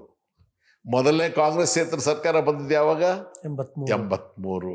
ಅಂದರೆ ಅರಸುವಿನ ನಿಧನ ನಂತರ ನಿಮಗೆ ಈ 148, 150ಕ್ಕೆ ತಗೊಂಡು ಹೋಗಿದ್ದ ಪಾರ್ಟಿಯನ್ನು ಇಡೀ ದೇಶ ಎಲ್ಲ ಇಂದಿರಾ ಗಾಂಧಿ, ಸಂಜಯ್ ಗಾಂಧಿ ಸೋತೋದ ಮೇಲೂ ಕೂಡ ಕಾಂಗ್ರೆಸ್ಸಿಗೆ ಅಧಿಕಾರಕ್ಕೆ ತಂದಂಥ ದೇವರಾಜ ಅರಸುನ ದೂರ ಮಾಡಿದ ಮೇಲೆ ನೀವು ಉಳಿಸ್ಕೊಳ್ಳೋದು ಆಗಲಿಲ್ಲ ನಿಮ್ಮ ಕೈಯಲ್ಲಿ. ಯಾಕೆ ಹೀಗಾಯಿತು ಅಂತ ಅವರು ಯೋಚನೆ ಮಾಡಲಿಲ್ಲ. ನಂತರ ರಾಮ ಜನ್ಮಭೂಮಿ, ಇನ್ನೊಂದು ಮತ್ತೊಂದು, ನಮ್ಮ ಫೇಲ್ಯೂರ್ಸು ಯಾವಾಗಲೂ ಕೂಡ ಇನ್ನೊಬ್ಬರಿಗೆ ಅಡಿಷನಲ್ ಅಡ್ವಾಂಟೇಜ್. ಈಗ ನೀವು ಟೆನ್ನಿಸ್ ಆಡ್ತೀರಿ, ಲಾನ್ ಟೆನ್ನಿಸ್ಸು, ನಿಮಗೆ ಡ್ಯೂಸ್ ಬಿದ್ದದ್ದೆಲ್ಲ ನಿಮ್ಮ ಡಿಸ್ಅಡ್ವಾಂಟೇಜಸ್ ಎಲ್ಲ ಎದುರಾಳಿಗೆ ಅಡ್ವಾಂಟೇಜ್ ಇರ್ತಾನೆ, ಅವನೇನು ಸ್ಕೋರೇ ಮಾಡಬೇಕಾಗಿಲ್ಲ. This is how it happened. ಅಲ್ಲ, ನಾನು ಏನಕ್ಕೆ ಅರಸು ಶಿಷ್ಯರು ಒಂದೇ ಅಂದರೆ, ಯಾರು ಅರಸೋರ ಹತ್ರ ಭಾಳ ಹತ್ತಿರದಲ್ಲಿದ್ದರು ಮತ್ತು ಅವರಿಂದ ಲಾಭ ಮಾಡ್ಕೊಂಡಿದ್ರು, ಅವಕಾಶವನ್ನು ಗಿಟ್ಟಿಸ್ಕೊಂಡಿದ್ರು, ಅವ್ರ ನಂತರದಲ್ಲಿ ಎಲ್ಲರೂ ಕೂಡ ಬೇರೆ ಬೇರೆ ದಾರಿ ತೊಳಿಲಿಕ್ಕೆ ಪ್ರಯತ್ನ ಮಾಡಿದರು. ತುಂಬ ಸ್ವಹಿತಾಸಕ್ತಿಗಳಿಗೆ ಮುಖ್ಯ ಆದವ್ರಿಗೆ. ಫಾರ್ ಎಕ್ಸಾಂಪಲ್ ಬಂಗಾರಪ್ಪ ಅವ್ರ ವಿಷಯ, ನನ್ನ ಒಬ್ಬರು ಹಿರಿಯರು ನಂಗೆ ಹೇಳಿದ್ದು ಏನಂದರೆ, ಬಂಗಾರಪ್ಪ ಇಂಥ ಮೋಸ ಮಾಡ್ತಾರೆ, ಅದು ಈ ಚಿಕ್ಕ ವಯಸ್ಸಿಗೆ ಅಂತ ನಾನು ಅಂದ್ಕೊಂಡಿರಲಿಲ್ಲ ಅಂತ ದೇವರಾಜ ಅರಸು ಒಂದ್ಸಲ ಹೇಳಿದ್ರಂತೆ. ಅಂದರೆ ಯಾಕೆಂದರೆ ಅವ್ರ ಮೇಲೆ ಅಷ್ಟು ನಿರೀಕ್ಷೆ ಇತ್ತು, ಭರವಸೆ ಇತ್ತು, ಆದರೆ ಅವ್ರು ಹಂಗೆ ಮಾಡಿದ್ರು ಅಂತ. ಈ ಥರದ್ದು ಭಾಳ ಜನ ಇದ್ದಾರೆ. ಅದಕ್ಕೆ ನಾನು ಅವಾಗ ಶಿಷ್ಯರು ಅಂದೆ, ನೀವು ಪಕ್ಷ ಅಂದರೆ ನಾನು ಶಿಷ್ಯರು ಅಂದೆ. I will answer. ಅಧಿಕಾರ ಇರುವ ವ್ಯಕ್ತಿಯ ಹತ್ರ, ಅದು ಪ್ರಜಾಪ್ರಭುತ್ವ ಆಗಿರ್ಬೋದು, ರಾಜಪ್ರಭುತ್ವ ಆಗಿರ್ಬೋದು, ಅಧಿಕಾರಕ್ಕೆ ಅಮಿತವಾದಂತಹ ವರ್ಚಸ್ಸಿರುತ್ತೆ, ಅಮಿತವಾದ ವರ್ಚಸ್ಸಿರುತ್ತೆ. ಆ ನೆರಳಲ್ಲಿ ಆ ಸುತ್ತ ಇರ್ತಕ್ಕಂಥವ್ರು ಅಧಿಕಾರಕ್ಕಷ್ಟೇ ನಿಷ್ಠರವರು. ಶಾರೀರಿಕವಾಗಿ ಅವರ ಹತ್ರ ಇದ್ದರೆ, ಅರಸುಗೆ ಹತ್ರ ಅಲ್ಲ, ಸಿದ್ದರಾಮಯ್ಯನಿಗೆ ಹತ್ರ ಅಲ್ಲ, ಇಂದಿರಾ ಗಾಂಧಿಗೆ ಹತ್ರ ಅಲ್ಲ, ಫಿಸಿಕಲ್ ಇದೆ. ಯಾರು ಗನ್ಮನು ಇರ್ತಾನೆ, PM ಇರ್ತಾನೆ, ಲೀಡರು ಇರ್ತಾನೆ, ಅವ್ರ ಅಡಿಗೆಯವನು ಇವ್ರು ಎಲ್ರಿಗಿಂತಲೂ ಕ್ಲೋಸ್ ಆಗಿರ್ತಾನೆ. ಅವರೆಲ್ಲ ಅರಸು ಶಿಷ್ಯರ. ಮುಖ್ಯಮಂತ್ರಿ ಮನೆ ಅಡಿಗೆ ಕೆಲಸ ಮಾಡಿದ್ರೆ ಸಂಬಳ ಜಾಸ್ತಿ ಸಿಗುತ್ತೆ. ರಾಜರುಗಳಿದ್ರು, ರಾಜರುಗಳ ಹತ್ರ ಭಟ್ರು ಇರ್ತಾಯಿದ್ರು. ಹೊಗಳು ಭಟ್ರು ಅಂತಲೇ ಅವರಿಗೆ ಹೆಸರು. ಹೊಗಳು ಭಟ್ರು ಅಂತಂದರೆ ರಾಜನ ಹಿತವನ್ನು ಕಾಪಾಡೋದು, ರಾಜನಿಗೆ ಇಲ್ಲದೇ ಇರೋ ಗುಣಗಳನ್ನೆಲ್ಲ ಕೂಡ ಅವನಿಗೆ ದೂಷಿಸೋದು, ಅವನನ್ನು ಹೊಗಳಿ ವಿಜೃಂಭಿಸೋದು.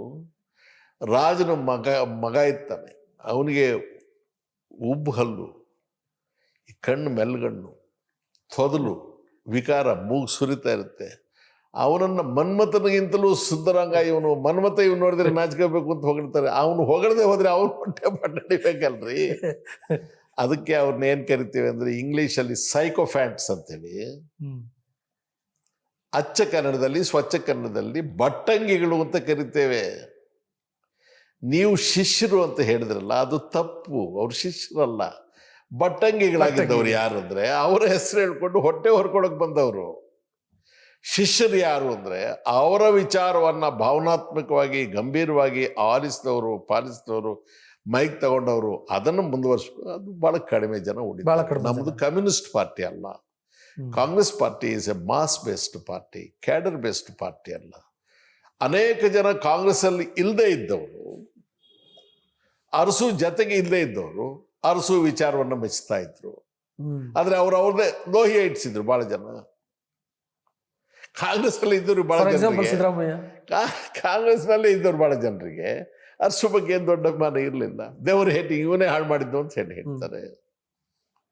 ನಿಮಗೊಂದು ಘಟನೆ ಹೇಳ್ತೀನಿ. 83ರಲ್ಲಿ ಹೆಗಡೆಯವರು ಚೀಫ್ ಮಿನಿಸ್ಟರ್ ಆಗಿದ್ದಾಗ ಒಂದು ಸಚಿವ ಸಂಪುಟದ ಸಭೆ ಒಳಗೆ ಒಬ್ಬ ಇಂಜಿನಿಯರನ್ನು ಅವನೇನೋ ತಪ್ಪುಗಳು ಮಾಡ್ತಾನೋ ಡಿಸ್ಮಿಸ್ ಮಾಡಬೇಕು ಅನ್ನೋ ಫೈಲು ಬರುತ್ತೆ ಕ್ಯಾಬಿನೆಟ್ಗೆ. ಆ ತೀರ್ಮಾನ ಕ್ಯಾಬಿನೆಟೇ ತಗೋಬೇಕು. ಆ ಸಬ್ಜೆಕ್ಟ್ ಬರುತ್ತೆ, ಆಯಿತು ಬಿಸಾಗಿ, ಇಂಥ ಅವ್ಯಕ್ತಿಗಳೆಲ್ಲ ಇರಬಾರ್ದು ಅಂತ ಎಲ್ಲರೂ ಹೇಳ್ತಾರೆ. ಒಬ್ಬ ಮನುಷ್ಯ ಮಾತ್ರ ನಿಲ್ಸಪ್ಪ ಅಂತ ಹೇಳ್ತಾರೆ. ಆ ಯಾರು ಒಬ್ಬ ಮನುಷ್ಯ ಅಂದರೆ JH ಪಟೇಲ್. ಅವರೊಂದು ಪ್ರಶ್ನೆ ಕೇಳ್ತಾರೆ ಹೆಗಡೆ ಅವರಿಗೆ, ಯಾವ ಇಂಜಿನಿಯರು ಮಾಡದೇ ಇರೋದೇನು ಇವ್ರು ಮಾಡಿರೋದಿಲ್ಲ, ಬೇರೆ ಇಂಜಿನಿಯರ್ ಯಾರಾದರೂ ಇದಕ್ಕಿಂತ ದೊಡ್ಡ ತಪ್ಪು ಮಾಡಿದ್ರು ಕೂಡ ಅವನು ಒಂದು ವೇಳೆ ಬ್ರಾಹ್ಮಣರವನ್ನಾಗಿದ್ದರೆ ಹೆಗಡೆಯವರೇ ಯಾರೋ ಒಬ್ರು ಬಂದು ನಿಮಗೆ ಗಂಟು ಬಿಡ್ತಾ ಇದ್ರು, ನೀವು ದಯ ತೋರಿಸ್ತಾ ಇದ್ರಿ. ಲಿಂಗಾಯತರವನ್ನಾಗಿದ್ರೆ ನಮ್ಮ ಬೊಮ್ಮ ಇದಾರಲ್ಲ, ಬೊಮ್ಮನ ಬಿಟ್ಟಿರೋರ ಎಲ್ಲ ಮಠಾಧೀಶರು ಬಂದುಬಿಟ್ರು. ಅವರು ಒಕ್ಕಲಿಗರವನೇನಾದರೂ ಆಗಿದ್ರೆ ಈ ಕ್ಯಾಬಿನೆಟ್ ಕೆಳಗೆ ಆಗ್ಬಿಡ್ತಾ ಇತ್ತು. ದೇವೇಗೌಡ ಇದ್ದು ತಾಂಡವ ನೃತ್ಯ ಮಾಡಿಬಿಡ್ತಿದ್ದ. ಶೆಡ್ಯೂಲ್ ಕಾಸ್ಟ್ ಆಗಿದ್ದರೆ ಪಾಪ ರಾಚೇನವ್ರೆ ಹಂಗೆ ಹಿಂಗೆ ಶೆಡ್ಯೂಲ್ ಕಾಸ್ಟ್ ಅಂತ ನಿಮ್ಮ ಹತ್ರ ಗೋಡಾಡ್ರಿ. ಇವನು ಯಾವ ಜಾತಿಗೂ ಸೇರಿದವನಲ್ಲ. ಬಹುಶಃ ಇವನ ಜಾತಿಯವ್ರು ಯಾರು MLA MP ಮಿನಿಸ್ಟ್ರು ಯಾರೂ ಇಲ್ಲ. ಅದಕ್ಕೆ ಈ ಫೈಲು ಡಿಸ್ಮಿಸಲ್ ಸ್ಟೇಜಿಗೆ ಬಂದಿದೆ. ಈ ಕ್ಯಾಬಿನೆಟಿಗೆ ತಡೀರಿ, ಇವನು ಯಾರು ಏನು ಜಾತಕ ಸ್ವಲ್ಪ ನೋಡಿ ನೆಕ್ಸ್ಟ್ ಕ್ಯಾಬಿನೆಟಲ್ಲಿ ಡಿಸಿಷನ್ ತಗೋಣ ಅಂತ ನೋಡಿದ್ರೆ ಅವನು ಮಡಿವಾಳರ ಜಾತಿಗೆ ಸೇರಿದವನು. ಯಾರು? ಹೂ ಈಸ್ ಅರ್ಸುಯೈಟ್? ಯಾರು ಅರ್ಸು ಪಟೇಲ್? ಈಗ ನೋಡಿದ್ರೆ ಶಿಷ್ಯರಲ್ಲ. ಪಟೇಲ್ ವಾಸ್ ನಾಟ್ ಎ ಶಿಷ್ಯ ಫಸ್ಟ್. ಹೌದು, ಪಟೇಲ್ ತನ್ನದೇ ವ್ಯಕ್ತಿತ್ವ ಇರ್ತಕ್ಕಂಥ ಒಬ್ಬ ಮನುಷ್ಯ. ವಿಚಾರ ಸೊ ಹಾಗಾಗಿ ಅರಸು ವಿಚಾರಕ್ಕೆ ಯಾರು ವಾರಸುದಾರರು ಅಂದರೆ ವಿಚಾರವನ್ನ ಗಮನಿಸಿದವರು, ಗೌರವಿಸಿದವರು, ಫಲಾನುಭವಿಗಳು ಬೇರೆ. ಅರಸು ಕಾರಣದಿಂದ ಸೀಟ್ ತಗೊಂಡವರು, MLA ಆದವರು, MP ಆದವರು, ಮಿನಿಸ್ಟರ್ ಆದವರು, ಮುಖ್ಯಮಂತ್ರಿ ಆದವರು, ಇದೆಲ್ಲ ಬೇರೆ. ಬಂಗಾರಪ್ಪನವ್ರ ವಿಚಾರಕ್ಕೆ ಸರ್ ರೀಸೆಂಟ್ ಇಯರ್ಸ್ ಅಲ್ಲಿ ಈ ಥರದ್ದು ಏನಾದ್ರು ನೀವು ನೋಡಿದ್ರೆ, ಅಂದ್ರೆ ಆ ಅರಸು ಪರಿಕಲ್ಪನೆಗೆ ತಕ್ಕಂತೆ ನಡೆದವರು ಇಲ್ಲ. ಅರಸನಿಗೆ ಸ್ಟ್ಯಾಚ್ಯೂ ಮಾಡ್ಬಿಟ್ಟಿದ್ವಲ್ಲ, ಕಲ್ಲಾಗ್ಬಿಟ್ಟಿದಾರಲ್ಲ. ಈಗ ಕಲ್ಪನೆನೂ ಇಲ್ಲ, ಪರಿಕಲ್ಪನೆನೂ ಇಲ್ಲ. ಸ್ಟ್ಯಾಚ್ಯೂ ಆಗೋದ್ಮೇಲೆ ಏನಿರುತ್ತೆ? ಈ ಬದುಕಿರೋವ್ರಿಗೂ ಮಾತಾಡ್ತಾರೆ, ಸತ್ತೋದ್ಮೇಲೆ ಏನಿರುತ್ತೆ? ಅಲ್ಲಿವರೆಗೆ ರಮೇಶ್ ಕುಮಾರ್ ಅಂತ ಮಾತಾಡ್ತಾರೆ. ಆಮೇಲೆ ಬಾಡಿ ಎಷ್ಟೊತ್ತಿಗೆ ಹೊರಡುತ್ತೆ, ಬಾಡಿಗೆ ಬಟ್ಟೆ ಎಷ್ಟು ಬೇಕು ಹಂಗೆ ತಾನೆ ರಮೇಶ್ ಕುಮಾರ್ಗೆ ಬಟ್ಟೆ ಎಷ್ಟು ಬೇಕು ಅಂತ ಮಾತಾಡ್ತಾರೆ. ಬಾಡಿಗೆ ಎಷ್ಟು ಬೇಕು ಅಂತ ಕೇಳೋದು. ಈಗ ಅರಸು ಸ್ಟ್ಯಾಚ್ಯೂ ಆಗ್ಬಿಡ್ತಾರಲ್ಲ. ಅರಸು ಕಲ್ಪನೆನೂ ಇಲ್ಲ, ಪರಿಕಲ್ಪನೆನೂ ಇಲ್ಲ. ಅದು ಕಲ್ಲಲ್ಲಿ ಲಾವತ್ತೆ ಹೊಟ್ಟೋಯ್ತು. ಸುಮ್ಮನೆ ಹಬ್ಬ ಮಾಡೋದು. ನಾವು ಕೇಶವನಾಮಗಳು ಅಂತ ಮಾಡ್ತೀವಿ. ಬ್ರಾಹ್ಮಣರಲ್ಲಿ ಸಂಧ್ಯಾ ವಂದನೆ ಮಾಡೋರು ಕೇಶವಾಯ ಸ್ವಾಹ, ನಾರಾಯಣಾಯ ಸ್ವಾಹ, ಗೋವಿಂದಾಯ ಸ್ವಾಹ ಅಂತ ಯಾವ ಸ್ವಾಹನೋ ಏನೋ, ಸ್ವಾಹ ಅಂದರೆ ಏನು, ನೀರು ಅದನ್ನು ಯಾಂತ್ರಿಕವಾಗಿ ಮಾಡೋದು.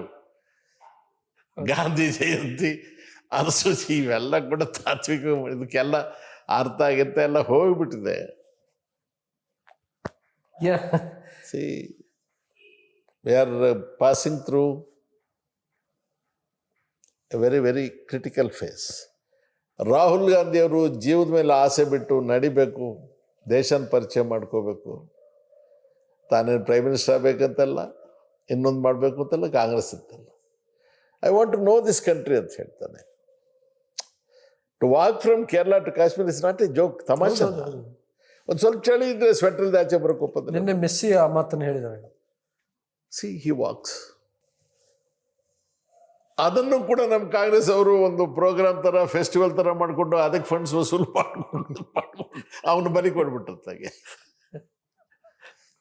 ಸಿ ನಾವು ಇದ್ದೀವಲ್ಲ, ಕಸಾಯಿಖಾನೆ ಇರುತ್ತೆ ನೋಡಿ, ಬುಚ್ಚರ್ ಇರ್ತಾನಲ್ಲ, ಸ್ಟಾರ್ಟರ್ ಮಾಡ್ತಾರೆ. ಅವರಿಗಾದರೂ ಬುಚ್ಚರ್ ಮಾಡುವಾಗ ಯಾವುದಾದ್ರೂ ಒಂದ್ರ ಮೇಲೆ ಕರುಣೆ ಬರ್ಬೋದೇನು? ನಮಗೆ ಕರುಣೆ ಇಲ್ಲ. ನಮಗೆ ಆ ಹೊತ್ತಿಗೆ ಲಿವರ್ ಎಷ್ಟು ಬಿತ್ತು, ಚಾಪ್ಸ್ಗೆ ಎಷ್ಟಾಗುತ್ತೆ, ಸ್ಕಿನ್ ಎಷ್ಟಾಯಿತು, ಮೂಳೆ ಎಷ್ಟಾಯಿತು, ಮಾಂಸ ಎಷ್ಟು ಬಿತ್ತು, ಇದರವರು ನಾವು. I am conscious when I speak this. ನೀವು ಅವರಲ್ಲ ಅಂದರೆ ಈ ದೇಶದಲ್ಲಿ ರಾಹುಲ್ ಗಾಂಧಿ ಸೋಲದ ಕಾರಣನೇ ಇಲ್ಲ. ಯಾವ ಮೀಡಿಯಾ ಎಷ್ಟು ಮಾಡಿದ್ರು, ಯಾರೆಷ್ಟು ಕೋಟಿ ಖರ್ಚು ಮಾಡಿದ್ರು ಕೂಡ ಪಾದಯಾತ್ರೆ ಒಂದು ಸಾಕಾಗಿತ್ತು ಇಡೀ ದೇಶನ ನಾವು ಇದು ಮಾಡೋದಕ್ಕೆ. ಒಬ್ಬ ಮನುಷ್ಯ ಪ್ರಾಣದ ಮೇಲೆ ಆಸೆ ಬಿಟ್ಟು, ಅವರಪ್ಪ ಹೆಂಗೆ ಸತ್ರು ಗೊತ್ತಿರುತ್ತೆ, ಅವ್ರ ಅಜ್ಜಿ ಹೆಂಗೆ, ಅವನನ್ನೇ ಇರ್ರೆಲೆವೆಂಟ್ ಮಾಡೋರು ನಾವು. ದೇವರಾಜ ಇರ್ರೆಲೆವೆಂಟ್ ಮಾಡೋದು ಭಾಳ ಕಷ್ಟದ ಕೆಲಸ.